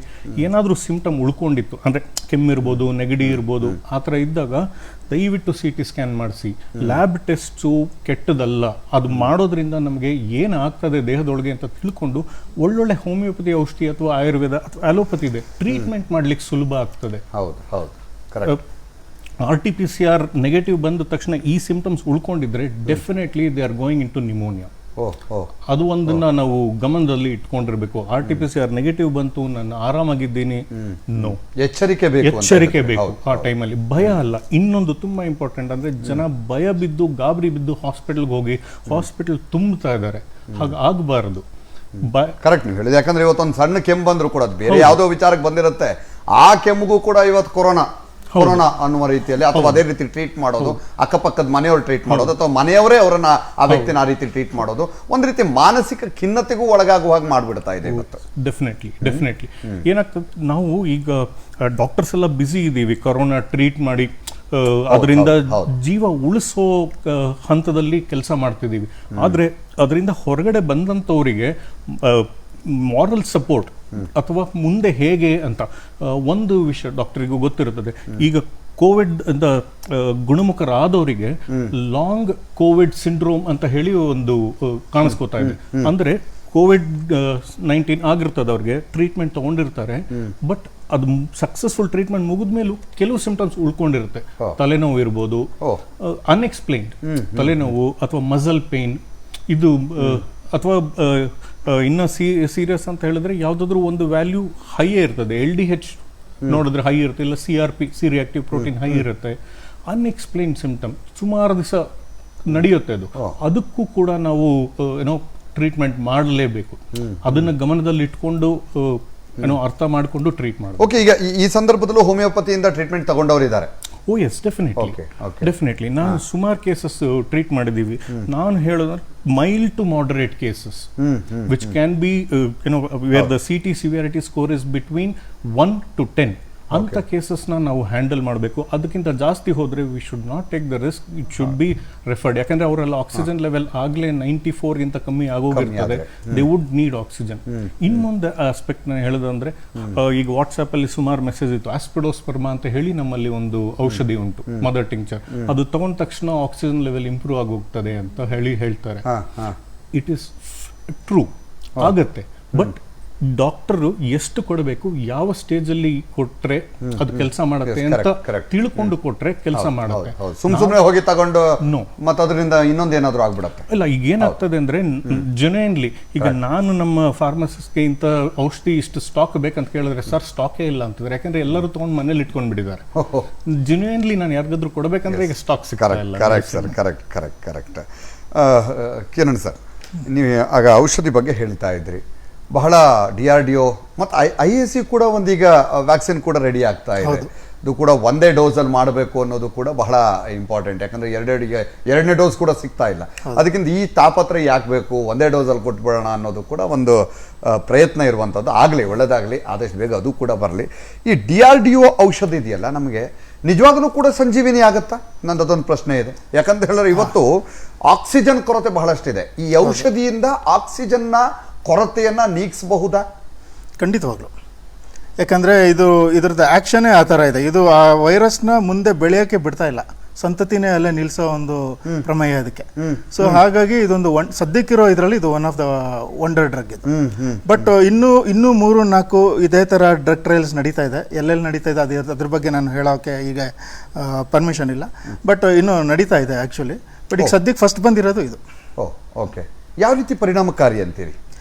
ಬೇಸಿಕಲಿ ಇದೇನಾಗುತ್ತೆ, ಒಂದು ಸಂತತಿ ಬೆಳಿಬೇಕಾದ್ರೆ ಅದಕ್ಕೆ ಈಗ ಏನೋ ಒಂದು ನಾಯಿ ಬೆಳಿಬೇಕು, ಇಲ್ಲ ಒಂದು ಅದಕ್ಕೆ ಊಟ ಬೇಕು ಅಲ್ವಾ. ಸೊ ಅದೇ ಥರ ಊಟ ಅಂದರೆ ಇದಕ್ಕೆ ಗ್ಲೂಕೋಸು. ಸೊ ವೈರಸ್ ನಮ್ಮಲ್ಲಿ ಬಂದಂಗೆ ಅದಕ್ಕೆ ಗ್ಲೂಕೋಸ್ ಬೇಕಾಗತ್ತೆ. ಸೊ ಸೈಂಟಿಸ್ಟ್ ಏನು ಮಾಡಿದ್ದಾರೆ, ಇವ್ರಿಗೆ ಗ್ಲೂಕೋಸ್ ಬದಲು ಚೀಟ್ ಮಾಡೋಣ ಅಂತ, ಗ್ಲೂಕೋಸ್ ಬದಲು ಗ್ಲೂಕೋಸ್ ಥರದ್ನೇ ಗ್ಲೂಕೋಸ್ ಅನಾಲೋಗ್ ಅಂತೀವಿ, ಅದೇ ಥರ ಒಂದು ಕೊಡೋಣ ಅಂತ. ಸೊ ಅದನ್ನ ಅಡ್ಮಿನಿಸ್ಟರ್ ಮಾಡಿದ್ರು. ಈ ಒಂದು ಟ್ರಯಲ್ ಬೇಸಿಕಲಿ ಮೊದಲೇ ಆಗಿತ್ತು. ಇದು ಕ್ಯಾನ್ಸರ್ ಪೇಷಂಟ್ಸ್ಗೆ, ಕ್ಯಾನ್ಸರ್ ಸೆಲ್ಸ್ ಬೆಳೀತದಲ್ಲ, ಸೊ ಆಗ ಆ ಸೆಲ್ಸ್ಗೆ ಇದು ಕೊಡೋಣ ಅಂತ ಮಾಡಿ ಇಟ್ ವಾಸ್ ಎ ಫೇಲ್ಯೂರ್. ಈ ಡ್ರಗ್ ಕ್ಯಾನ್ಸರ್ ಥೆರಪಿಲಿ ಫೇಲ್ಯೂರ್ ಆಗಿದ್ದು, ಇವತ್ತು ಅದೇ ಒಂದು ಏನಾಗಿದೆ, ಒಂದು ಫಾರ್ಮುಲಾ ತಗೊಂಬಂದು ನಮಗೆ ಈಗ ಕೋವಿಡ್ ಇದರಲ್ಲಿ ಸಕ್ಸಸ್ಫುಲ್ ಆಗಿದ್ದೀವಿ. ಓಕೆ, ಏನಿದು 2-ಡಿಯಾಕ್ಸಿ? 2-ಡಿಯಾಕ್ಸಿ ಅಂದರೆ ಅದೊಂದು ಅನಾಲೋಗ್ ಅಷ್ಟೇ. ಈಗ ನಮ್ಗೆ ಆಕ್ಸಿಜನ್ ಇದರಲ್ಲಿ ಏನಾಗುತ್ತೆ, ಆಕ್ಸಿಜನ್ಗೆ ಒಂದು ಕಡಿಮೆ ಮಾಡುತ್ತೆ ಇದು, ಆಯ್ತಾ. ಅದ್ರಲ್ಲಿ ಮಾಲಿಕ್ಯೂಲ್ಸ್ ಇರುತ್ತೆ, ಆ ಮಾಲಿಕ್ಯೂಲ್ ಸ್ಟ್ರಕ್ಚರ್ಗೆ ನಾವು ಅದು 2-ಡಿಯಾಕ್ಸಿ ಅಂತ. ಸೊ ಏನಾಗುತ್ತೆ, ಗ್ಲೂಕೋಸ್. ಹೌದು, ಗ್ಲೂಕೋಸ್ ಅಂತ. ಸೊ ಇದೇನಾಗುತ್ತೆ, ಗ್ಲೂಕೋಸ್ ಥರನೇ ಇರುತ್ತೆ. ಆಮೇಲೆ ಇನ್ನೊಂದಂದ್ರೆ ಇದೇ ಥರ ತುಂಬಾ ಇದೆ ಪರಿಣಾಮಕಾರಿ ಆಗೋಂಥ ಔಷಧಿಗಳು, ವೈರಸ್ನ ಗ್ರೋತ್ ಬ್ಲಾಕ್ ಮಾಡೋಂಥ ತುಂಬಾ ಇದೆ. ಬಟ್ ಅದು ಬೇರೆ ಟಿಶ್ಯೂಸ್ನು ಹಾರ್ಮ್ ಮಾಡುತ್ತೆ ನಮ್ಮ ಬಾಡಿಲಿ. ಈ ಡ್ರಗ್ ಏನಕ್ಕೆ ವಂಡರ್ ಡ್ರಗ್ ಅಂದ್ರೆ, ಇದು it selects only this virus. So ಅದಕ್ಕೆ ಇದಕ್ಕೋಸ್ಕರನೇ ರೆಡಿ ಆಗಿರೋದಾ? ಇಲ್ಲ, ಮೊದಲೇ ರೆಡಿ ಆಗಿತ್ತು, ಬಟ್ ಅದು ಹೆಂಗೋ ಗೊತ್ತಿಲ್ಲ, ಈ ರೀತಿ ಇದಕ್ಕೆ ಇದು ಕನೆಕ್ಟ್ ಆಗಿದೆ. ಇದ್ರಲ್ಲಿ ಸಕ್ಸಸ್ ಆಗಿದೆ. ಇದ್ರಲ್ಲಿ ಸಕ್ಸಸ್ ಆಗಿದೆ. ಬೇರೆ ಯಾವುದಕ್ಕೂ ಕಂಡು ಹಿಡಿದಿರುವಂತ ಡ್ರಗ್ ಇದು. ಹೌದು, ಇದನ್ನ ನೋಡೋಣ ಅಂತ ಪ್ರಯೋಗ ಮಾಡಿದ್ರೆ ಇದು ಸಕ್ಸಸ್ ಆಗಿದೆ. ಒಳ್ಳೆದಾಯ್ತು, ಈ ಟೈಮಲ್ಲಿ ಬಂದಿದ್ದು ಕೂಡ ಬೇಸಿಕಲಿ ಬೇಗ ಕೂಡ ಸಿಕ್ತು ನಮಗೆ. ಬೇಗ ಸಿಕ್ತು. ಆಕ್ಚುಲಿ ಇದು ಲಾಸ್ಟ್ ಮಾರ್ಚ್ ಅಲ್ಲಿ ಯಾವಾಗ ಕೋವಿಡ್ ಸ್ಟಾರ್ಟ್ ಆಯ್ತು, ಪ್ರೈಮ್ ಮಿನಿಸ್ಟರ್ ಅವ್ರು ಏನ್ ಮಾಡಿದ್ದಾರೆ, ಎಲ್ಲ ಆರ್ಗನೈಸೇಷನ್ಸ್ಗೆ ಹೇಳಿದ್ದಾರೆ ರಿಸರ್ಚ್ ಸ್ಟಾರ್ಟ್ ಮಾಡಿ ಅಂತ. ಸೊ ಆಗ ಇದು ನಮ್ಮ ಹೈದರಾಬಾದ್ ಅಲ್ಲಿ ಏನಾಯ್ತು, ಇದನ್ನ ಸ್ಟಾರ್ಟ್ ಮಾಡಿದ್ರು ನಮ್ಮ DMRD ಅವರು. ಸ್ಟಾರ್ಟ್ ಮಾಡಿ ಅದು ಫಸ್ಟ್ ಮಾಡಿದ್ರಲ್ಲ, ಅದು phase 1 ಆಯ್ತು. ಈ phase 1 ರಿಪೋರ್ಟ್ ತಗೊಂಡು ಹೋದಾಗ, ಹಿಂಗ್ ಪಾಸಿಟಿವಿಟಿ ಬಂದಾಗ ಏನಾಯ್ತು, ಪ್ರೈಮ್ ಮಿನಿಸ್ಟರ್ ಲೆವೆಲ್ ಎಲ್ಲ ಆಗ್ಲಿ ಅಥವಾ ಡ್ರಗ್ ರಿಲೇಟೆಡ್ ಏನೇನು ಇದಿದೆ ಆರ್ಗನೈಸೇಷನ್ಸ್, ಅದರಿಂದ ಅಪ್ರೂವಲ್ ಸಿಕ್ತು. ಫೇಸ್ 2 ಆಯಿತು. ಈ ಫೇಸ್ 2 ಅಲ್ಲಿ ಏನಾಗಿದೆ, ಫೇಸ್ 2 ಎ ಇದೆ, ಫೇಸ್ 2 ಬಿ ಇದೆ. ಸೊ ಫೇಸ್ 2 ಎಲ್ಲಿ ತುಂಬ ಕಡಿಮೆ, ಅರೌಂಡ್ 6 ಇನ್ಸ್ಟಿಟ್ಯೂಟ್ಸಲ್ಲಿ ಮಾಡಿದ್ರು. ಫೇಸ್ 2 ಬಿ ಇದರಲ್ಲಿ ಅರೌಂಡ್ 11 ಇನ್ಸ್ಟಿಟ್ಯೂಟ್ಸಲ್ಲಿ ಮಾಡಿದ್ರು. ಸೊ ಹೇಳ್ದಂಗೆ ರಾಜಸ್ಥಾನ್ ಆಗಲಿ, ಮಹಾರಾಷ್ಟ್ರ ಆಗಲಿ, ತೆಲಂಗಾಣ ಆಗಲಿ, ಸೊ ಕರ್ನಾಟಕ 1. ಸೊ ಕರ್ನಾಟಕದಲ್ಲಿ ನಮ್ಮ BGS ಅಲ್ಲಿ ಇದಾಗಿದ್ದು ನಮಗೆ ಹೆಮ್ಮೆ ತರುವಂಥ ಸಂಗತಿ. ಎಸ್, ಚರ್ಚೆ ಮಾಡ್ತೀನಿ. ಒಂದು ಚಿಕ್ಕ ಬ್ರೇಕ್ನ ಸಮಯ ಆಗಿದೆ. ಬ್ರೇಕ್ ಆದ ನಂತರ ನಮ್ಮ ಚರ್ಚೆ ಮುಂದುವರಿಸುತ್ತೆ.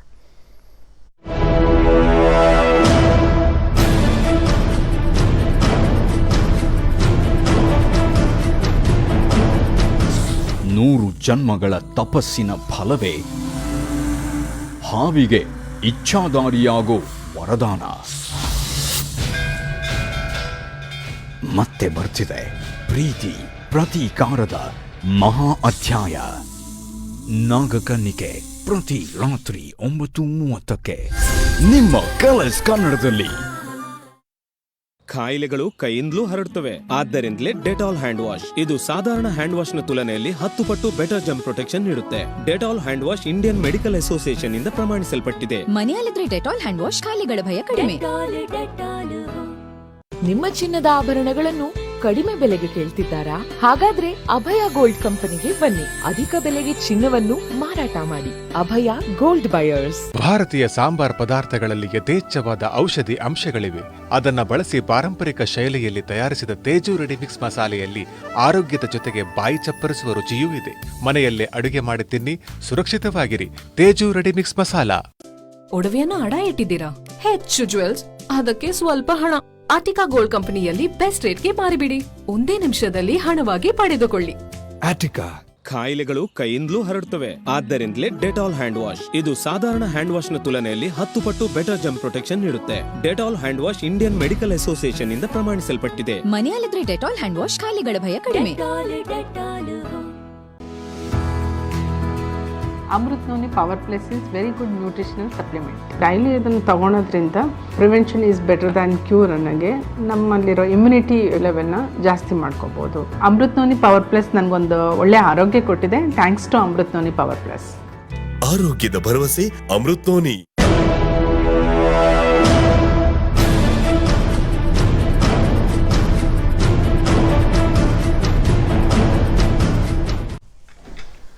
Welcome back. ನಮ್ಮ ಚರ್ಚೆನ ಮುಂದುವರಿಸೋಣ.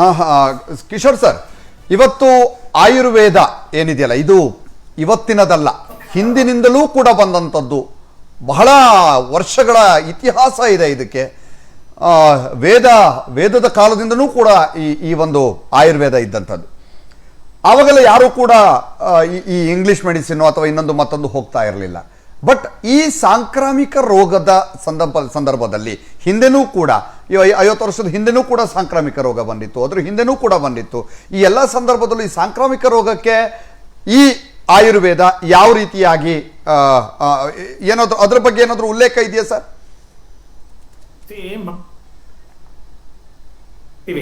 ಇವತ್ತು ನಾವು ಅನೇಕ ರಿಸರ್ಚ್ಗಳಿಗೆ ಮೊರೆ ಹೋಗ್ತಿದ್ದೀವಿ. ಹೊಸ ಆವಿಷ್ಕಾರ, ಹೊಸ ಧ್ರುವೀಕರಣದ ಬಗ್ಗೆ ನಿರೀಕ್ಷೆಗಳನ್ನ, ಅಪೇಕ್ಷೆಗಳನ್ನ ಇಟ್ಕೊಳ್ತಾ ಇದ್ದೀವಿ. ಅನೇಕ ಟ್ರಯಲ್ಸ್ನ ಮಾಡ್ತಾ ಇದ್ದೀವಿ. ಎಲ್ಲ ಸರಿ. ಮೂಲಭೂತ ಪ್ರಶ್ನೆ ಮಾಡಬೇಕಾಗಿರ್ತಕ್ಕಂಥದ್ದು, ಯಾಕೆ ಮನುಷ್ಯ ಇಷ್ಟು ತೀವ್ರತೆಗೆ ಹಂತಕ್ಕೆ ಹೋಗ್ತಾ ಇದ್ದಾನೆ? ಇವತ್ತು ನಮ್ಮ ಭಿಕ್ಷುಕ ವರ್ಗ ಅಥವಾ ನಮ್ಮ ಪೌರ ಕಾರ್ಮಿಕ ವರ್ಗ ಅಥವಾ ಯಾರು ಡೆಡ್ ಬಾಡೀಸ್ ತುಂಬಾ ನಿಕಟ ಸಂಪರ್ಕ ಇರತಕ್ಕಂಥವ್ರು, ಸ್ಮಶಾನದಲ್ಲಿ ಇರ್ತಕ್ಕಂಥವ್ರು, ಅವರೆಲ್ಲ ನೀವು ನೋಡಿದಾಗ ಅವರ ಇಮ್ಯುನಿಟಿ ಎಷ್ಟು ಚೆನ್ನಾಗಿದೆ ಅಂದ್ರೆ ಅವ್ರಿಗೆ ಬಂದೇ ಇಲ್ಲ ಅಥವಾ ಬಂದರೂ ಕೂಡ ತೀರಾ ಕಡಿಮೆ ಪ್ರಮಾಣದಲ್ಲಿ ಈ ಬೆಗ್ಗರ್ಸ್ ಕಮ್ಯುನಿಟಿಗೆ ನಾವು ಆ ವರ್ಗಕ್ಕೆ ಕೋವಿಡ್ ಪಾಸಿಟಿವ್ ನ ನೋಡ್ತಕ್ಕಂಥದ್ದು, ಅಥವಾ ಬಂದ್ರು ಅಲ್ಲೇ ಇರ್ತಕ್ಕಂಥ ಸಾವು ನೋವುಗಳು ವಿರಳಾತಿ ವಿರಳ ಅಥವಾ ಇಲ್ಲವೇ ಇಲ್ಲ ಅಂತ ಹೇಳಿದ್ರು ತಪ್ಪಾಗಲಾರದು. ಯಾಕೆ ಅಂತ ಹೇಳಿದ್ರೆ ಸಂಸ್ಕೃತದಲ್ಲಿ ಮಾತು ಹೇಳ್ತೀವಿ, ನಾಚ ಸರ್ವಾಣಿ ಶರೀರಾಣಿ ವ್ಯಾಧಿ ಕ್ಷಮತ್ವಂ ಸಮರ್ಥಾನಿ ಭವಂತಿ. ವ್ಯಾಧಿ ಕ್ಷಮತ್ವಂ ನಾಮ ವ್ಯಾಧಿ ಬಲ ವಿರೋಧಿಕತ್ವಂ ವ್ಯಾಧಿ ಉತ್ಪಾದಕ ಪ್ರತಿಬಂಧಕತ್ವಂ ಇತಿ ಚ ಅನ್ಯತ. ಅಂದ್ರೆ ವ್ಯಾಧಿ ಉತ್ಪಾದನೆ ಮಾಡ್ತಕ್ಕಂತಹ ಶಕ್ತಿಯನ್ನ ಪ್ರತಿರೋಧ ಹೊಡ್ತಕ್ಕಂಥದ್ದು. ನೀನ್ ಒಳಗ್ ಬಂದ್ರೆ ನಿನಗೆ ಜಾಗ ಇಲ್ಲ, ಇಷ್ಟು ಮೇಲೂ ನೀನು ಬಂದ್ರೆ ನಿನ್ನ ಕೊಲ್ತಕ್ಕಂಥ ನಿನ್ನ ಇದೆ. ಇದಕ್ಕೆ ನಾವು ಸಜ್ಜಾಗಿರ್ಬೇಕು. ನಮ್ಮ ಆಹಾರ ವಿಹಾರ ವಿಚಾರಗಳನ್ನ ಗಟ್ಟಿ ಮಾಡ್ಕೊಂಡಿದ್ದಲ್ಲಿ ಇವತ್ತು ಎಷ್ಟೋ ಜನ ಮಾನಸಿಕ ಖಿನ್ನತೆಯಿಂದ ಬಳಲ್ತಾ ಇದ್ದಾರೆ. ಪಕ್ಕದ ಮನೆಯವರು ಪಾಸಿಟಿವ್ ಆದ್ರೆ ಇವನು ಕುಗ್ಗಿ ಹೋಗ್ತಾ ಇದ್ದಾನೆ, ಇವನು ಆಕ್ಸಿಜನ್ ಬಿದ್ದು ಹೋಗ್ತಾ ಇದೆ. ಇದು ಕೊರೋನಾ ಇಂದ ಅಲ್ಲ, ಮಾನಸಿಕ ಭೀತಿ ಭಯದಿಂದ ನಾವು ಅನೇಕ ಪ್ರಾಣಿಗಳನ್ನ ಕಳ್ಕೊಳ್ತಾ ಇದೀವಿ ಅಂತ ತುಂಬಾ ಗಂಟಾಘೋಷವಾಗಿ ಶೋಚನೀಯವಾದಂತಹ ಪರಿಸ್ಥಿತಿನ ನಾನು ಹೇಳಕ್ ಇಷ್ಟಪಡ್ತೇನೆ. ಇವತ್ತು ನಮ್ಮ ಟ್ರೀಟ್ಮೆಂಟ್ ಪ್ರೋಟೋಕಾಲ್ಸ್ ಹೇಗಿದೆ ಅಂದ್ರೆ ರೆಮ್ಡೆಸಿವಿರ್ ಹಾಕ್ತಿವಿ, ಐವರ್ಸಿಮೆಕ್ಟಿನ್ ಹಾಕ್ತಿವಿ, ಆಂಟಿ ಮೈಕ್ರೋಬಿಯಲ್, ಆಂಟಿ ವೈರಲ್, ಯಾವ್ಯಾವ್ದು ಆಂಟಿ ಎಲ್ಲ ಹಾಕ್ತಿವಿ. ಎರಡೇ ನಾವು ಉಳ್ಕೊಂಡಿರೋದು ಹಾಕದೇ ಇರೋದು ಒಂದು ಟಿಕ್-20, ಒಂದು ಫಾಲಿಡಾಲ್. ಇದನ್ನ ಹಾಕಿದ್ರೆ ಒಂದು ವೈರಸ್ ಆಗಬೇಕಲ್ಲ, ಮನುಷ್ಯನ ಸತ್ತು ಹೋಗ್ಬೇಕು. ಆ ಪರಿಸ್ಥಿತಿಗೆ ನಾವು ಆ ಮನುಷ್ಯನಿಗೆ ಡ್ರಗ್ ಲೋಡ್ ನ ಒಳಗೆ ತುಂಬುತ್ತಾ ಇದೀವಿ. ಮುಂಬರುವ ದಿನಗಳಲ್ಲಿ ಅಪ್ಪಿ ಉಳ್ಕೊಂಡ್ಬಿಟ್ರೆ ಈ ಎಲ್ಲ ಔಷಧಗಳನ್ನ ತಗೊಂಡು ಜೀರ್ಣಿಸ್ಕೊಂಡು ICU ಇಂದ ವೆಂಟಿಲೇಟರ್ ಇಂದ ಹೊರಗೆ ಬಂದ್ಬಿಟ್ರೆ ಆ ಮನುಷ್ಯ ಲಿವರ್ನ ಸಮಸ್ಯೆಗಳಿಂದ ಬಳಲಿ ಇನ್ನು ಅನೇಕ ವಿಧವಾಗಿ ಸಮಾಜಕ್ಕೆ ಅಥವಾ ತನಗೆ ತಾನೇ ಸ್ವಯಂ ಉಪಯೋಗ ಆಗದೆ ಸಮಾಜಕ್ಕೆ ಹೊರೆಯಾಗಿ ವೆಜಿಟೇಬಲ್ ಸ್ಟೇಟ್ ಅಲ್ಲಿ ಅನೇಕದಂತಹ ಸಮಸ್ಯೆಗಳ ಕಾಯಿಲೆಗಳ ಜೊತೆಗೆ ಬಳಲ್ತಕ್ಕಂತಹ ಸಾಧ್ಯತೆಗಳು ಸರ್ವೇ ಸಾಮಾನ್ಯವಾಗಿ ಹೆಚ್ಚು. ನಾನು ಆಗಲೇ ಹೇಳ್ತಿದ್ದೆ, fight the enemy with full force ಅಂತ ಮಾಡಬೇಕು, ಹೌದು, but not at the cost of other damages. ನಾವು ಕೋವಿಡ್ ಇಂದ ಹೊರಗೆ ತಂದ್ಬಿಡ್ತೀವಿ, ಆದ್ರೆ ನಿನ್ನ ಲಿವರ್ನ ಅಡ ಇಟ್ಬಿಡ್ತೀವಿ. ನಿಮ್ಗೆ ಕೋವಿಡ್ ಇಂದ ಹೊರಗೆ ತಂದ್ಬಿಡ್ತೀವಿ, ನಾಳೆ ಬೆಳಗ್ಗೆ ಜೀವನ ಪೂರ್ತಿ. ಇವತ್ತು ಒಬ್ಬ ಪೇಷಂಟ್ ಅಡ್ಮಿಟ್ ಆದ್ರೆ ಫೈನಾನ್ಷಿಯಲ್ ಲೋಡ್ ಎಷ್ಟು ಬೀಳ್ತದೆ ಅಂದ್ರೆ 4, 5, 6 ಲಕ್ಷ ರೂಪಾಯಿವರೆಗೂ ಅವ್ನು ಖರ್ಚು ಮಾಡಿ ಬರಬೇಕು.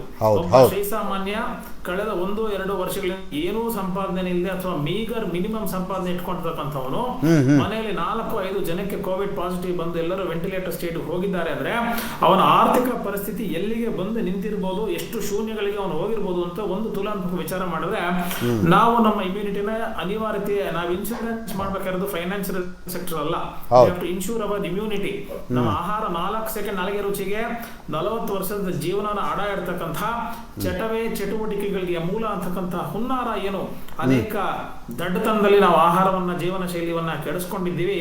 ಇದು ಇವತ್ತಿನ ಒಂದು ಕೆಟ್ಟ ಪರಿಸ್ಥಿತಿಗೆ ಮೂಲಭೂತವಾದಂತಹ ಕಾರಣ. ನೀವು ವಿಲೇಜಸ್ ಅಲ್ಲಿ ಆಕ್ಚುಲಿ ಸೋಷಿಯಲ್ ಡಿಸ್ಟೆನ್ಸಿಂಗ್ ಚೆನ್ನಾಗಿತ್ತು, ಕ್ರಾಸ್ ವೆಂಟಿಲೇಷನ್ ಇತ್ತು, ಅಲ್ಲಿ ಸಮಸ್ಯೆಗಳು ಬರ್ತಾ ಇರಲಿಲ್ಲ, ಮುಂದಕ್ಕೂ ಬರ್ತಾ ಇರಲಿಲ್ಲ, ಹಿಂದೆನೂ ಬಂದಿರಲಿಲ್ಲ. ನಾವು ಎಷ್ಟು ಬುದ್ಧಿವಂತನ ತೋರಿಸಿದ್ವಿ ಅಂದ್ರೆ ಬೆಂಗಳೂರಲ್ಲಿ ಕೋವಿಡ್ ಪಾಸಿಟಿವ್ ಬರುತ್ತೆ, ಲಾಕ್ಡೌನ್ ಆಗುತ್ತೆ ಅಂದ್ರೆ ರಿಸಾರ್ಟ್ಗೆ ರಿಲ್ಯಾಕ್ಸೇಷನ್ ಹೋದಂಗೆ, ತವ್ರ ಮನೆಗೆ ಮಗು ಹೋದಂಗೆ ಎಲ್ಲರೂ ಹೋಗಿ ಹಳ್ಳಿಗಳಿಗೆ ಸೇರ್ಕೊಂಡು ಇಲ್ಲಿಂದ ಇದ್ದ ಎಲ್ಲ ಶಿಫ್ಟ್ ಮಾಡಿಸಿದ್ವಿ. ಇವತ್ತು ಅಲ್ಲಿ ಸ್ಮಾಲ್ PHU PHC ಲೆಕ್ಕದಲ್ಲಿ ಆಕ್ಸಿಜನ್ ಇಲ್ಲ, ಬೆಡ್ ಇಲ್ಲ. ಇದಕ್ಕೆ ವ್ಯವಸ್ಥೆಯನ್ನು ಬೈತೀವಿ, ಸರ್ಕಾರನ ಬೈತೀವಿ.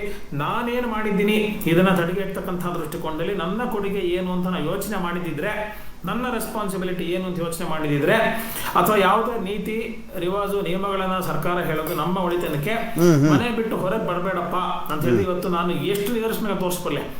ಎಷ್ಟೋ ಜನ ನೆಸೆಸಿಟಿ ಇರತಕ್ಕಂಥವ್ರು, ಪೊಲೀಸ್ ಆಗಿರ್ಬೋದು, ಮಾಧ್ಯಮ ಆಗಿರ್ಬೋದು, ಡಾಕ್ಟರ್ಗಳಾಗಿರ್ಬೋದು, ಪೌರ ಕಾರ್ಮಿಕರಾಗಿರ್ಬೋದು, ಇನ್ನು ಅನೇಕರು ತುರ್ತಾಗಿ ಈ ಹಿಂದಿನ ಲಾಕ್ಡೌನ್ ಅಲ್ಲಿ ಎಲ್ಲ ಬೀದಿ ಬಂದ್ ಮಾಡಿ ತೊಂದರೆ ಕೊಟ್ವಿ.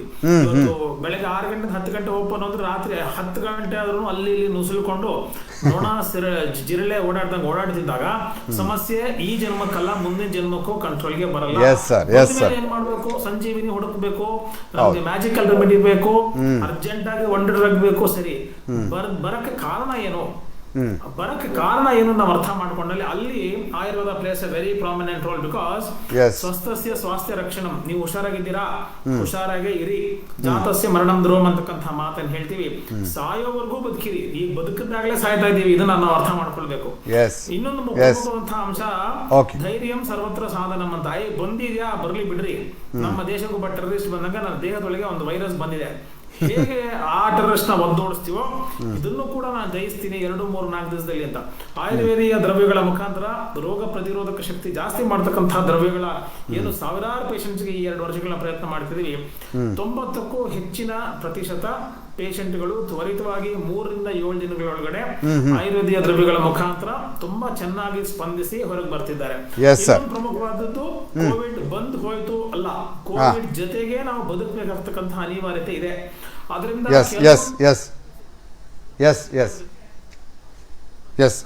ಒಗ್ಗಿಕೊಂಡ್ರೆ ನಾವು ಇದನ್ನ ತ್ವರಿತವಾಗಿ ಜಯಿಸಬಹುದು. ಕಿಶೋರ್ ಸರ್, ನಮ್ಮ ಜೊತೆಗೆ ರವೀಂದ್ರ ರೇಷ್ಮೆ ಸರ್ ಕೂಡ ಜಾಯ್ನ್ ಆಗ್ತಾ ಇದ್ದಾರೆ, ಸಂಪಾದಕೀಯ ಸಲಹೆಗಾರರು, ಪವರ್ ಟಿವಿ. ಸರ್, ನಮ್ಮ ಕಾರ್ಯಕ್ರಮಕ್ಕೆ ಸ್ವಾಗತ ಸರ್. ಇವತ್ತು ನಾವು DRDO ಕಂಡು ಹಿಡಿದಿರುವಂತಹ ಔಷಧಿಯ ಬಗ್ಗೆ, ಅದರ ಜೊತೆಗೆ ಆಯುರ್ವೇದ ಮತ್ತು ಹೋಮಿಯೋಪತಿಯ ಪರಿಣಾಮಗಳು ಕೊರೋನಾದ ಮೇಲೆ ಯಾವ ರೀತಿಯಾಗಿದೆ, ಎಷ್ಟರ ಮಟ್ಟಿಗೆ ಪರಿಣಾಮವನ್ನು ಬೀರಬಹುದು ಅನ್ನೋದ್ರ ಬಗ್ಗೆ ಕೂಡ ನಾವು ಮಾತನಾಡ್ತಾ ಇದ್ವಿ. ಮೊದಲಿಗೆ ಈ DRDO ಔಷಧಿ ಬಹಳಷ್ಟು ಪರಿಣಾಮಕಾರಿ ಅಂತ ನಮ್ಮ ಜೊತೆಗಿಲ್ಲೇ ಏನು ಕಿರಣ್ ತೊಂಟಪೈಲವರು ಕೂಡ ಇದ್ದಾರೆ. ಇವತ್ತು BGS ಆಸ್ಪತ್ರೆ ಮೆಡಿಕಲ್ ಸೈನ್ಸ್ ಏನಿದೆಯಲ್ಲ, ಅಲ್ಲೇ ಈ ಔಷಧಿಯ ಪ್ರಾಯೋಗಿಕ ಪರೀಕ್ಷೆ ಕೂಡ ಆಗಿದೆ. ಅದ್ರ ಬಗ್ಗೆನೇ ಅವ್ರು ಮಾತನಾಡ್ತಾ ಇದ್ರು. ಬಹಳ ಪರಿಣಾಮಕಾರಿ, 3-4 ದಿನದಲ್ಲಿ ನೆಗೆಟಿವ್ ಬಂದ್ಬಿಡ್ತು ಅಂತ ಕೂಡ ಹೇಳ್ತಾ ಇದ್ರು. ಇದೇ DRDO ಏನ್ ಹೇಳ್ತೀರಿ ಸರ್ ತಾವು?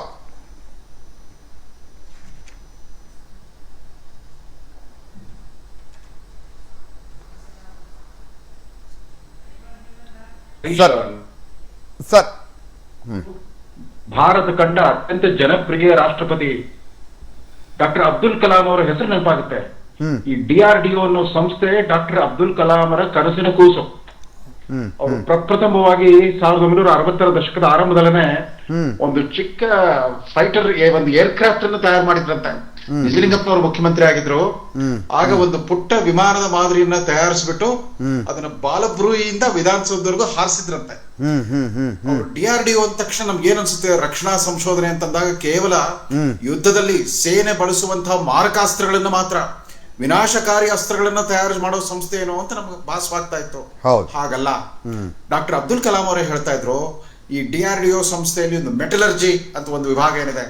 ಆ ಮೆಟಲರ್ಜಿಯಲ್ಲಿ ಆ ಮಿಸೈಲ್ ಗಳಿಗೆ ಬಳಸ್ತಾ ಇದ್ದ ಒಂದು ಲೋಹ ಏನಿತ್ತು, ಆ ಲೋಹದಿಂದ ಕೃತಕ ಅಂಗಾಂಗಗಳ ತಯಾರಿಕೆ, ಆರ್ಟಿಫಿಷಿಯಲ್ ಆರ್ಗನ್ಸ್ ಏನ್ ತಯಾರು ಮಾಡ್ತಾ ಬಂದ್ರು, ಅದಕ್ಕೆ ಕೂಡ ಬಳಸ್ಲಿಕ್ಕೆ ಶುರು ಮಾಡಿದ್ರಂತೆ. ಕೈ ಕಾಲು ಊನವಾಗಿರುವಂತಹ ಸೈನಿಕರಿಗೆಲ್ಲ ಆ ಕೃತಕ ಅಂಗಾಂಗಗಳ ಕಾಲು ಕೈಗಳ ಜೋಡಣೆ ಮಾಡ್ತಾ ಇದ್ರಲ್ಲ, ಆ ಕೃತಕ ಅಂಗಾಂಗಗಳ ತಯಾರಿಕೆ ಕೂಡ ಈ ಮೆಟಲರ್ಜಿ ಸಾಧ್ಯವಾಯ್ತಂತೆ. ಅಂದ್ರೆ ವಿಜ್ಞಾನದ ಇತಿಮಿತಿಗಳು ಇಷ್ಟೇ ಅಂತ ಹೇಳಿಕ್ ಆಗದೇ ಇಲ್ಲ. ಆಮೇಲೆ ನೋಡಿ, ಇದರಲ್ಲಿ ಆಂಗ್ಲ ಭಾಷೆಯಲ್ಲಿ ಒಂದು ನಾಣ್ಣುಡಿ ಇದೆ, adversity is the mother of invention ಅಂತ. ಸಂಕಷ್ಟವೇ ಹೊಸ ಸಂಶೋಧನೆಗಳ ತಾಯಿ ಅಂತ ಅಂದ್ಬಿಟ್ಟು, ನಮ್ಗೆ ಪ್ರತಿಕೂಲ ಪರಿಸ್ಥಿತಿ ಎದುರಾದಾಗ ಮಾನವನ ಅನ್ವೇಷಣಾ ಪ್ರವೃತ್ತಿ ಮತ್ತೆ ಜಾಗೃತಿಗೊಳ್ಳುತ್ತೆ. As the going gets tough, tough gets the going ಅಂತ. ಪರಿಸ್ಥಿತಿ ಪ್ರತಿಕೂಲವಾದಷ್ಟು ಕೂಡ ಮನುಷ್ಯ ಅದನ್ನ ಮೆಟ್ಟಿ ನಿಲ್ಲೋದಕ್ಕೆ ಹೊಸ ಹೊಸ ಆವಿಷ್ಕಾರಗಳಿಗೆ ಕೈ ಹಾಕ್ತಾನೆ. ಈಗ DRDO ಸಂಸ್ಥೆ ನೋಡಿ, ಈ ಜಾಗತಿಕ ಸಂಕಷ್ಟ ಬಂದಿರುವಾಗ ಇಡೀ ಶತಮಾನದಲ್ಲೇ ಯಾರು, ಅಟ್ಲೀಸ್ಟ್ ನಮ್ಮ ತಲೆಮಾರಿನವರು ಅಂತ ನಮ್ಮ ಜೀವಿತ ಕಾಲದಲ್ಲಿ ಯಾರು ಕಂಡಿಲ್ಲ. ಯಾವುದೇ ರಾಷ್ಟ್ರದ ಪ್ರಧಾನಿ ಅಥವಾ ರಾಷ್ಟ್ರ ಬಂದಿರಲಿಲ್ಲ. ಇಂಥ ಸಂದರ್ಭದಲ್ಲಿ ವೈದ್ಯಕೀಯ ಶಾಸ್ತ್ರದ ಒಂದು ಹೊಸ ಆವಿಷ್ಕಾರವನ್ನ ತಂದಿದೆ. ಇದಕ್ಕೆ ಟ್ರೀಟ್ಮೆಂಟ್ ಇರಲ್ಲ, ಬರೀ ವ್ಯಾಕ್ಸಿನ್ ಮಾತ್ರ. ವ್ಯಾಕ್ಸಿನ್ ಕೂಡ ಬಹಳ ಚಮತ್ಕಾರಿಕವಾಗಿ 6 ತಿಂಗಳಲ್ಲಿ ಅದನ್ನ ಆವಿಷ್ಕಾರ ಮಾಡ್ಬಿಟ್ರು, ವ್ಯಾಕ್ಸಿನ್ ಅಭಿವೃದ್ಧಿ ಪಡಿಸ್ಬಿಟ್ರು. 10 ವ್ಯಾಕ್ಸಿನ್ಗಳು ಇವತ್ತು ಮಾರುಕಟ್ಟೆಗೆ ಬಂದು ನಿಂತ್ಬಿಟ್ರು. ಅದೇ ರೀತಿ ಪ್ರಪ್ರಥಮ ಬಾರಿಗೆ ಒಂದು ಔಷಧಿಯನ್ನ, ಆಮ್ಲಜನಕದ ಅಗತ್ಯವನ್ನ ಕಡಿಮೆ ಮಾಡುವಂತ ಒಂದು ಪರಿಣಾಮ ಬೀರುತ್ತೆ ಅಂತ ನಾವೆಲ್ಲ ಕೇಳ್ತಾ ಇದೀವಿ. ಕಳೆದ 15 ದಿವಸದಿಂದ ಈ DRDO ಅಭಿವೃದ್ಧಿ ಪಡಿಸಿದ ಔಷಧಿ ಬಗ್ಗೆ ನಾವು ಕೇಳ್ತಾ ಇದೀವಿ. ಇದಕ್ಕೂ ಕೂಡ ಪರೀಕ್ಷಾ ಪ್ರಯೋಗಗಳು ನಡೀತಾ ಇದೆ, ಟ್ರಯಲ್ಸ್ ಏನ್ ನಡೀತಾ ಇದೆ. ಆ ಟ್ರಯಲ್ಸ್ ಅಲ್ಲಿ ಇದು ಪರಿಣಾಮಕಾರಿ ಆಗಲಿ ಅಂತ ಸಾಬೀತಾದ್ರೆ ಭಾರತದ ವಿಜ್ಞಾನಿಗಳ ಮತ್ತೊಂದು ಮಹತ್ವದ ಮೈಲಿಗಲ್ಲಾಗುತ್ತೆ. ಅಂದ್ರೆ ಅದು ಈ ರಕ್ಷಣಾ ತಂತ್ರಜ್ಞಾನ ಏನಿದೆ, ರಕ್ಷಣಾ ತಂತ್ರಜ್ಞಾನದಲ್ಲಿ ಒಂದು ಹೊಸ ಮೈಲಿಗಲ್ಲಾಗ್ಬಿಡುತ್ತೆ. ನಾವು ಕೇವಲ ವಿನಾಶ ಜೀವರಕ್ಷಕ ಔಷಧಿಯನ್ನು ತಯಾರು ಮಾಡಿದ್ರಲ್ಲ, ಅದಕ್ಕಿಂತ ಒಂದು ಖುಷಿಯಾದ ಸಂಗತಿ ಯಾವುದು ಇರಲಾರದು. ಇವತ್ತಿನ ಈ ಸಾರ್ವತ್ರಿಕ ಸಂಕಟದ ಸಂದರ್ಭದಲ್ಲಿ ಒಂದು ಸಮಾಧಾನದ ಒಂದು ಕೋಲ್ಮಿಂಚು ನಮಗೆ ಕಂಡಂತಾಗಿದೆ. Harish. Yes sir. Thank you sir, ನಮ್ಮ ಚರ್ಚೆಯಲ್ಲಿ ಪಾಲ್ಗೊಂಡಿದ್ದಕ್ಕೆ ಧನ್ಯವಾದ ಸರ್. Thank you. ನಾವು ಮಾತಾಡ್ತಾ ಇದ್ವಿ. ರಕ್ಷಿತ್ ಅವರೇ, ನಾನು ನಿಮಗೆ ಒಂದು ಪ್ರಶ್ನೆ ಏನು ಅಂದರೆ, ಇವತ್ತು ನೋಡಿ ಸರ್ಕಾರ ನಮ್ಮ ಅಲೋಪತಿಗೆ ಕೊಟ್ಟಂತಹ, ಅಂದರೆ ಹೌದು ಇವತ್ತು ಎಮರ್ಜೆನ್ಸಿಯಲ್ಲಿ ನಮಗೆ ಬೇಕೇ ಬೇಕು, ಆದರೆ ಅದನ್ನೇ ಹೋಮಿಯೋಪತಿ ಮತ್ತು ಆಯುರ್ವೇದಕ್ಕೆ ಇವತ್ತು ಅಷ್ಟೇ ಮಹತ್ವವನ್ನು ಯಾಕೆ ಕೊಟ್ಟಿಲ್ಲ ಅನ್ನೋದು ಕೂಡ ಒಂದು ಪ್ರಶ್ನೆಯಾಗಿ ಉಳಿಯುತ್ತೆ. ಏನನ್ಸುತ್ತೆ ನಿಮಗೆ? ನೀವೀಗ ಹೋಮಿಯೋಪತಿ ಕ್ಷೇತ್ರದಲ್ಲಿದ್ದಂಥವ್ರು, ನಿಮಗೇನು ಅನ್ಸುತ್ತೆ? ಈ ಕೂಗು ನಮ್ಮದು ಸುಮಾರು ವರ್ಷಗಳಿಂದನೇ ಇದೆ. ಸರ್ಕಾರ ಯಾಕೆ ಕೊಡಲಿಲ್ಲ ಅನ್ನೋದು ಸರ್ಕಾರನೇ ಕೇಳಬೇಕು. ಬಟ್ ಒಳ್ಳೊಳ್ಳೆ ಔಷಧಿಗಳಿದೆ ನಮಗೆ. Emergency cases side by side allopathy ಅಥವಾ ಆಯುರ್ವೇದ ಅಥವಾ ಹೋಮಿಯೋಪತಿ ಇಂಟಿಗ್ರೇಟೆಡ್ ಸಿಸ್ಟಮ್ ತಂದರೆ ಬಹಳಷ್ಟು ಜೀವಗಳನ್ನ ಬೇಗನೆ ಉಳಿಸ್ಬೋದು. ವಿ ನೀಡ್ ನಾಟ್ ವೆಯ್ಟ್ ಅದು ಕಾಂಪ್ಲಿಕೇಶನ್ ಆಗಿ ಆಮೇಲೆ ಏನೂ ಮಾಡೋಕ್ಕಾಗಲಿಲ್ಲ ಅನ್ನೋ ಸ್ಟೇಜ್ಗೆ ಹೋಗೋದನ್ನ ನಿಲ್ಲಿಸುವಂಥ ಔಷಧಿಗಳು ಹೋಮಿಯೋಪತಿಯಲ್ಲಿ. ನಾನು ಆಗಲೇ ಹೇಳಿದಂಗೆ ಎಕೊನೈಟ್ ವಂಡರ್ಫುಲ್ ರೆಮಿಡಿ. ಇನಿಷಿಯಲ್ ಸ್ಟೇಜಲ್ಲಿ ಕೊಟ್ಟರೆ ಆ ಸ್ಟೇಜ್ಗೆ ಹೋಗೋದನ್ನೇ ಅಬಾರ್ಟ್ ಮಾಡುತ್ತೆ. ನೆಕ್ಸ್ಟ್ ಫೇಸ್ ಅಕಸ್ಮಾತ್ ಇದು ಕೈ ಮೀರಿ ಹೋಯಿತು, CT severity score is 1 to 10, arsenic alb ಅನ್ನೋ ಔಷಧಿ ತುಂಬಾ ಚೆನ್ನಾಗಿ ಕೆಲಸ ಮಾಡುತ್ತೆ. ಹೋಮಿಯೋಪತಿಯ ಒಂದು ವಿಶೇಷ ಏನಂದ್ರೆ ರೋಗಕ್ಕೆ ಔಷಧಿ ಕೊಡುವುದಿಲ್ಲ, ರೋಗಿಯನ್ನು ನೋಡಿ. ಈಗ ರೋಗ ಹೇಗೆ ನಾವು ಸ್ಟಡಿ ಮಾಡ್ತೀವೋ ರೋಗಿನೂ ಹಾಗೆ ಸ್ಟಡಿ ಮಾಡಿ ಅವ್ರಿಗೆ ಎರಡನ್ನೂ ಮ್ಯಾಚ್ ಆಗಿ ಅಂತ ಔಷಧಿ ಕೊಟ್ಟಾಗ ಅದು ಡೆಫಿನೆಟ್ಲಿ ಕೆಲಸ ಮಾಡುತ್ತೆ. ನಾನು ಅಂತ ಕೇಸಸ್ನ ಸುಮಾರು ಮಾಡಿದ್ದೀನಿ. ಹೇಳ್ಬೇಕಂದ್ರೆ ಒಂದು example, last year around June ಒಂದು ತುಂಬ ಸಿವಿಯರ್ ಕೇಸು, ಅವರಿಗೆ ಆಕ್ಸಿಜನ್ 85 ಹೊಟ್ಟೋಯ್ತು. She even came down with hemiplegia, totally like vegetable state ಅಲ್ಲಿ ಇದ್ರು ಅವರು. ಅಂತ ಟೈಮಲ್ಲಿ ಸ್ಟಾರ್ಟೆಡ್ ಆಸ್ಪಿಡೋಸ್ಪರ್ಮಾ 200 ಅಂತ ಏನು ಹೇಳ್ತೀವಿ, ಅಂತ ಔಷಧಿನ ಶುರು ಮಾಡಿದ್ವಿ. It was given every 1 hour, 2 pills, 2 ಚಿಕ್ಕ ಮಾತ್ರೆ ಅಂತದ್ದು ಪ್ರತಿ 1 ಗಂಟೆಗೂ ಕೊಟ್ಟು, we are monitoring her pulse oximeter every hour. ಈ ಔಷಧಿ ಕೊಡೋದು ಪ್ರತಿ 1 hour ರಿಪೀಟ್ ಮಾಡೋದು. Within about 10 doses the oxygen level came up to 90, which was a very promising sign even without oxygen, external oxygen support. Adada nantara we needed to bring her back out of the paralysis. Adana maintain madlikke system again we started the same medicine but with a prolonged interval at a rate of 4 times a day, aspidosperma annodunne. Within 3 days it came back to 95 and it was sustaining without oxygen. Plus ಈಗ ಅವರು ಏನಿದ್ರು ಹೆಮಿಪ್ಲೇಜಿಯಾ, ಆ ಟೈಮಲ್ಲಿ we use another remedy. ಏನಂದ್ರೆ ಕಾಕ್ಯುಲಸ್ ಅನ್ನೋದು ಒಂದು ಕಾಕ್ಯುಲಸ್ indicus ಅಂತ ಒಂದು ಔಷಧಿ ಇದೆ. ಅದು ಕೊಟ್ಟಾಗ it can bring them out of this flaccid paralysis ಅಂತ ಏನು ಸಫರ್ ಆಗ್ತಾರೆ ಕೋವಿಡ್ ಕೇಸ್ ಕೆಲವುದಲ್ಲಿ. It helps them to come out of this phase also. The movement start ಆಯಿತು within 4th day after giving cocculus at the rate of ದಿನಕ್ಕೆ 3 ಸಲ, ಬೆಳಗ್ಗೆ ಮಧ್ಯಾಹ್ನ ರಾತ್ರಿ ಅಂತ ನಾವು 4 ದಿವಸ ಕೊಟ್ಟಾಗ the movements also started coming back. She started responding. ಆ ಥರ ಇನ್ನೊಂದು ಔಷಧಿ ಬ್ರಯೋನಿಯನ್, ನಾವು ಹೋಮಿಯೋಪತ್ಸ್ ಆದವರು ಮರಿಲೇಬಾರ್ದು ಈ ಔಷಧಿ. ಈ ಸಿಚುವೇಶನ್ ಅಲ್ಲಿ ನಿಮೋನಿಯಾನ ಪ್ರಿವೆಂಟ್ ಮಾಡುತ್ತೆ. ಅಂದ್ರೆ when the CT severity score is around 10, we can abort them going into complication where they require oxygen. ಇಂಥ ಒಳ್ಳೊಳ್ಳೆ ಟೂಲ್ ಇದೆ. ನಾವು ಹೇಳೋದು ಸರ್ಕಾರಕ್ಕೆ ಇಷ್ಟನೇ, saving life is more paramount than saying that ಈ ಸಿಸ್ಟಮ್ ವರ್ಕ್ ಆಗ್ತಲ್ಲ, ಆ ಸಿಸ್ಟಮ್ ವರ್ಕ್ ಆಗಲ್ಲ. ಎಲ್ಲರೂ ಕೂಡಿ ಜೀವ ಉಳಿಸೋದಕ್ಕೆ ಯಾವುದಾದ್ರೂ ಕೂಡ ನಮಗೆ ಅವಕಾಶಗಳನ್ನ ಬಳಸಿಕೊಳ್ಳೋಣ. ಹೌದು, ಅಷ್ಟೇ. ಜೀವ ಉಳಿದ್ಮೇಲೆ then you start doing all the dissections anatomy and ಫಿಸಿಯಲ್. ಯಾಕೆಂತ ಹೇಳ್ತೀನಿ, ನಾನು ಡಾಕ್ಟರ್ ಕಿಶೋರ್ ಅವರು ಒಂದು ಮಾತು ಹೇಳ್ತಾ ಇದ್ರು, ನಾವು ಯಾಕೆ ಇಮ್ಯುನಿಟಿ ಬಗ್ಗೆ ಕಾನ್ಸಂಟ್ರೇಟ್ ಮಾಡ್ತಾ ಇಲ್ಲ, ರೋಗ ಬಂದ್ಮೇಲೆ ಹೊಡೆದಾಡಕ್ಕೆ ನೋಡ್ತಾ ಇದೀವಿ ಅಂತ. ಅದು ತುಂಬಾ ಒಳ್ಳೆ ಮಾತು. ಇಮ್ಯುನಿಟಿ ಅನ್ನೋದು ನಮ್ಮ ದೇಹದಲ್ಲೇ ಇರುವಂತ ನಮ್ಮ ಸೂಪರ್ ಪವರ್. ಅದು ನಾವು ಅದನ್ನು ಬಿಟ್ಟು ನಾವು ಹೊರಗಡೆ ಇರೋ ವಾಚ್ಮೆನ್ ನ ಕೇಳ್ತಾ ಇದೀವಿ. ಅಂದ್ರೆ ಸಾರಿ, ನಾನು ಡಿಗ್ರೇಡ್ ಮಾಡ್ತಾ ಇಲ್ಲ, ಆದ್ರೆ ಹೊರಗಡೆ ಯಾರೋ ನಿಂತ್ಕೊಂಡು ಅವ್ನನ್ನ ಒಳಗಡೆ ಬಂದು ಪ್ರೊಟೆಕ್ಟ್ ಮಾಡ್ಲಿಕ್ಕಲ್ಲ. ನನ್ನಲ್ಲೇ ಇರುವಂತ ಶಕ್ತಿನ ನಾವು ಯಾವತ್ತೂ ಜಾಸ್ತಿ ಮಾಡ್ಕೋಬೇಕು. ಯಾಕಂದ್ರೆ ಈಗ ಎಲ್ಲರೂ ಲಾಕ್ ಡೌನ್ ಆಗಿದೆ, ಮನೆ ಒಳಗಡೆ ಕೂತಿದ್ದಾರೆ, ಸನ್ ಎಕ್ಸ್ಪೋಜರ್ ಇಲ್ಲ. Sun exposure wonderful source of vitamin D. Vitamin D ಗೊತ್ತಿದ್ದಂಗೆ it's a wonderful source of immunity. ನಾವು ಆಚೆಗೆ ಹೋಗೋದಿಲ್ಲ, ಅಟ್ಲೀಸ್ಟ್ 10 ರೋಡಿಗೆ ಬರ್ಬೇಕಾಗಿಲ್ಲ, ಟೆರೇಸ್ ರೋಡಿಗೆ ಬರ್ಬೇಕಂತಲ್ಲ. Wonderful source of vitamin D. ಅದು ಇಲ್ದಿರ ನಾವು ನಾಕ್ಟರ್ನಲ್ ಅನಿಮಲ್, ಅಂದ್ರೆ ನಾವು ರಾತ್ರಿ ಬದುಕುವಂತ ಪ್ರಾಣಿ ಅಲ್ಲ, ನಾವು ಸೂರ್ಯನ ಆಧಾರಿತವಾಗಿ ಬದುಕುವಂತ ಪ್ರಾಣಿ. ಸೊ ನಾವು ಸೂರ್ಯನ ಬಿಟ್ಟು ದೂರ ಹೋಗ್ತಿದ್ದಂಗೆ ನಮ್ಮಲ್ಲಿ ಕಾಯಿಲೆಗಳು ಜಾಸ್ತಿ ಆಗ್ತಾನೆ ಹೋಗುತ್ತೆ. Yes sir, yes sir. ಒಂದು ಚಿಕ್ಕ ಬ್ರೇಕ್ನ ಸಮಯ ಆಗಿದೆ. ಬ್ರೇಕ್ ಆದ ನಂತರ ನಮ್ಮ ಚರ್ಚೆನ ಮುಂದುವರಿಸ್ತೀವಿ.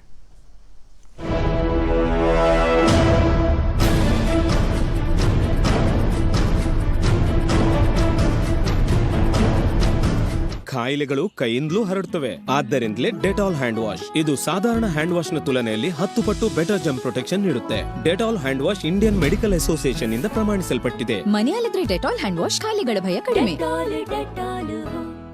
ಅಭಯ ಗೋಲ್ಡ್ ಕಂಪನಿಗೆ ಬನ್ನಿ. ಬೇರೆಡೆ ಅಡವಿಟ್ಟ ಚಿನ್ನವನ್ನು ಬಿಡಿಸಿ ಅಧಿಕ ಬೆಲೆಗೆ ಕೊಂಡು ಡಿಫರೆನ್ಸ್ ಅಮೌಂಟ್ ಅನ್ನು ಕ್ಷಣಾರ್ಧದಲ್ಲೇ ಕೊಡುತ್ತಾರೆ. ಅಭಯ ಗೋಲ್ಡ್ ಬಯರ್ಸ್. ಕೈ ಇದು ಹಲವಾರು ಜವಾಬ್ದಾರಿಗಳನ್ನು ನಿಭಾಯಿಸುತ್ತೆ. ಎಲ್ಲೋ ಮಣ್ಣಿನಿಂದ ಚಿನ್ನ ಬೆಳೆಸುತ್ತೆ, ಮತ್ತೆಲ್ಲೋ ಹೆಸರಿಲ್ಲದ ಸಂಬಂಧವನ್ನು ನಿಭಾಯಿಸುತ್ತೆ. ಕೆಲವೊಮ್ಮೆ ಮಕ್ಕಳ ಜೊತೆ ಮಕ್ಕಳಾಗಿ ಬಿಡುತ್ತೆ, ಮತ್ತೆ ಕೆಲವೊಮ್ಮೆ ಅಮ್ಮನಾಗಿ ಮಮತೆಯ ಸುರಿಮಳೆ ಸುರಿಸುತ್ತೆ. ಈ ಎಲ್ಲಾ ಕೈಗಳ ಸುರಕ್ಷತೆಯ ಜವಾಬ್ದಾರಿ ನಿಭಾಯಿಸುತ್ತೆ ಡೆಟಾಲ್. ಇದು 100 ರೋಗ ಹರಡುವ ರೋಗಾಣುಗಳಿಂದ ಸುರಕ್ಷೆ ಒದಗಿಸುತ್ತೆ. Dettol, be 100% sure. ನಿಮ್ಮ ಕಾರಿನಲ್ಲೂ ಕಂಡುಬರಬಹುದು ಜರ್ಮ್ಸ್ನ ಅಪಾಯ. ಇಲ್ಲಿ, ಇಲ್ಲಿ ಮತ್ತು ಇಲ್ಲಿ. ಆದುದರಿಂದ ಹೊಸ ಡೆಟಾಲ್ ವೈಪ್ಸ್ನ ಸುರಕ್ಷೆ ಇಲ್ಲಿ, ಇಲ್ಲಿ ಮತ್ತು ಇಲ್ಲಿ 99.9% ಜರ್ಮ್ಸ್ಗಳಿಂದ ರಕ್ಷಣೆ ನೀಡುತ್ತದೆ. ಹೊಸ ಡೆಟಾಲ್ ವೈಪ್ಸ್, ಎಲ್ಲಿ ಬೇಕೋ ಸುರಕ್ಷೆ ಅಲ್ಲಿ. ಪ್ರತಿಯೊಬ್ಬರಿಗೂ ಸೋಂಕು ಜ್ವರದ ಭಯ ಕಾಡ್ತಾ ಇದೆ. ಇಂಥ ಸೋಂಕೆ ನಿಮ್ಮ ಹತ್ರ ಬರಬಾರ್ದು ಅಂತಂದರೆ ಏನು ಮಾಡಬೇಕು? ರೋಗ ನಿರೋಧಕ ಶಕ್ತಿಯನ್ನು ಜಾಸ್ತಿ ಮಾಡ್ಕೊಳ್ಬೇಕು. ಈಗ ನಿಮ್ಮ ಆಯುಷ್ಯದ ರಕ್ಷಣೆಗೆ ಇದು ಆಯುರ್ರಕ್ಷಾ ಇಮ್ಯುನೋ ಮಾಡ್ಯುಲೇಟರ್. ಎಂಥದೇ ಸೋಂಕಿರಲಿ ಭಯ ಬೇಡ, ನಿಮ್ಮ ಜೊತೆಗೆ ಆಯುರ್ರಕ್ಷಾ ಕಿಟ್ ಇರಲಿ. ಕಾಯಿಲೆಗಳು ಕೈಯಿಂದಲೂ ಹರಡುತ್ತವೆ. ಆದ್ದರಿಂದಲೇ ಡೆಟಾಲ್ ಹ್ಯಾಂಡ್ ವಾಶ್. ಇದು ಸಾಧಾರಣ ಹ್ಯಾಂಡ್ ವಾಶ್ ನ ತುಲನೆಯಲ್ಲಿ 10 ಪಟ್ಟು ಬೆಟರ್ ಜರ್ಮ್ ಪ್ರೊಟೆಕ್ಷನ್ ನೀಡುತ್ತೆ. Dettol hand wash Indian Medical Association ಇಂದ ಪ್ರಮಾಣಿಸಲ್ಪಟ್ಟಿದೆ. ಮನೆಯಲ್ಲಿದ್ರೆ ಡೆಟಾಲ್ ಹ್ಯಾಂಡ್ ವಾಶ್ ಕಾಯಿಲೆಗಳ ಭಯ ಕಡಿಮೆ. ಅಟ್ಟಿಕಾ ಗೋಲ್ಡ್ ಕಂಪನಿಗೆ ಬನ್ನಿ. ಬೇರೆ ಎಲ್ಲಾದರೂ ಅಡವಿಟ್ಟ ನಿಮ್ಮ ಚಿನ್ನವನ್ನು ಬಿಡಿಸಿ ಇಂದಿನ ಆನ್ಲೈನ್ ರೇಟ್ಗೆ ಕೊಂಡು ಡಿಫರೆನ್ಸ್ ಅಮೌಂಟ್ ನಿಮಗೆ ಕೊಡ್ತಾರೆ. 1 ಲಕ್ಷಕ್ಕಿಂತ ಹೆಚ್ಚಿನ happy customers. Attica Gold Company. ನಿಮ್ಮ ಕನಸುಗಳು ನನಸಾಗಲಿ. ಹೊಸ ಡೆಟಾಲ್ ನನ್ನನ್ನು ಏಕದಮ್ ಫ್ರೆಶ್ ಮಾಡಿದೆ. ಸದಾ ಅತ್ಯುತ್ತಮ ಡೆಟಾಲ್. ಇದು ವೈರಸ್ ಸೇರಿದಂತೆ 99.99% ರೋಗಾಣುಗಳಿಂದ ರಕ್ಷಣೆ ನೀಡುತ್ತದೆ. ಜಬರ್ದಸ್ತ್ ತಾಜಾತನದ ಅನುಭವ ಕೂಡ ನೀಡುತ್ತೆ. ಡೆಟಾಲ್ ಅನ್ನು ಸದಾ ಅತ್ಯುತ್ತಮ ಎಂದು ಹೇಳುವುದಕ್ಕೆ ಎಲ್ಲರಿಗೂ ತಮ್ಮದೇ ಕಾರಣವಿದೆ. ನಿಮ್ಮದೇನು? Dettol, be 100% sure. ನಾನು I mean front of a patient ಹಾಗೆ ಮುಗಿಸ್ಬಿಟ್ಟು ನನ್ನ ಖಂಡಿತ ಆಯ್ತಾಯ್ತು.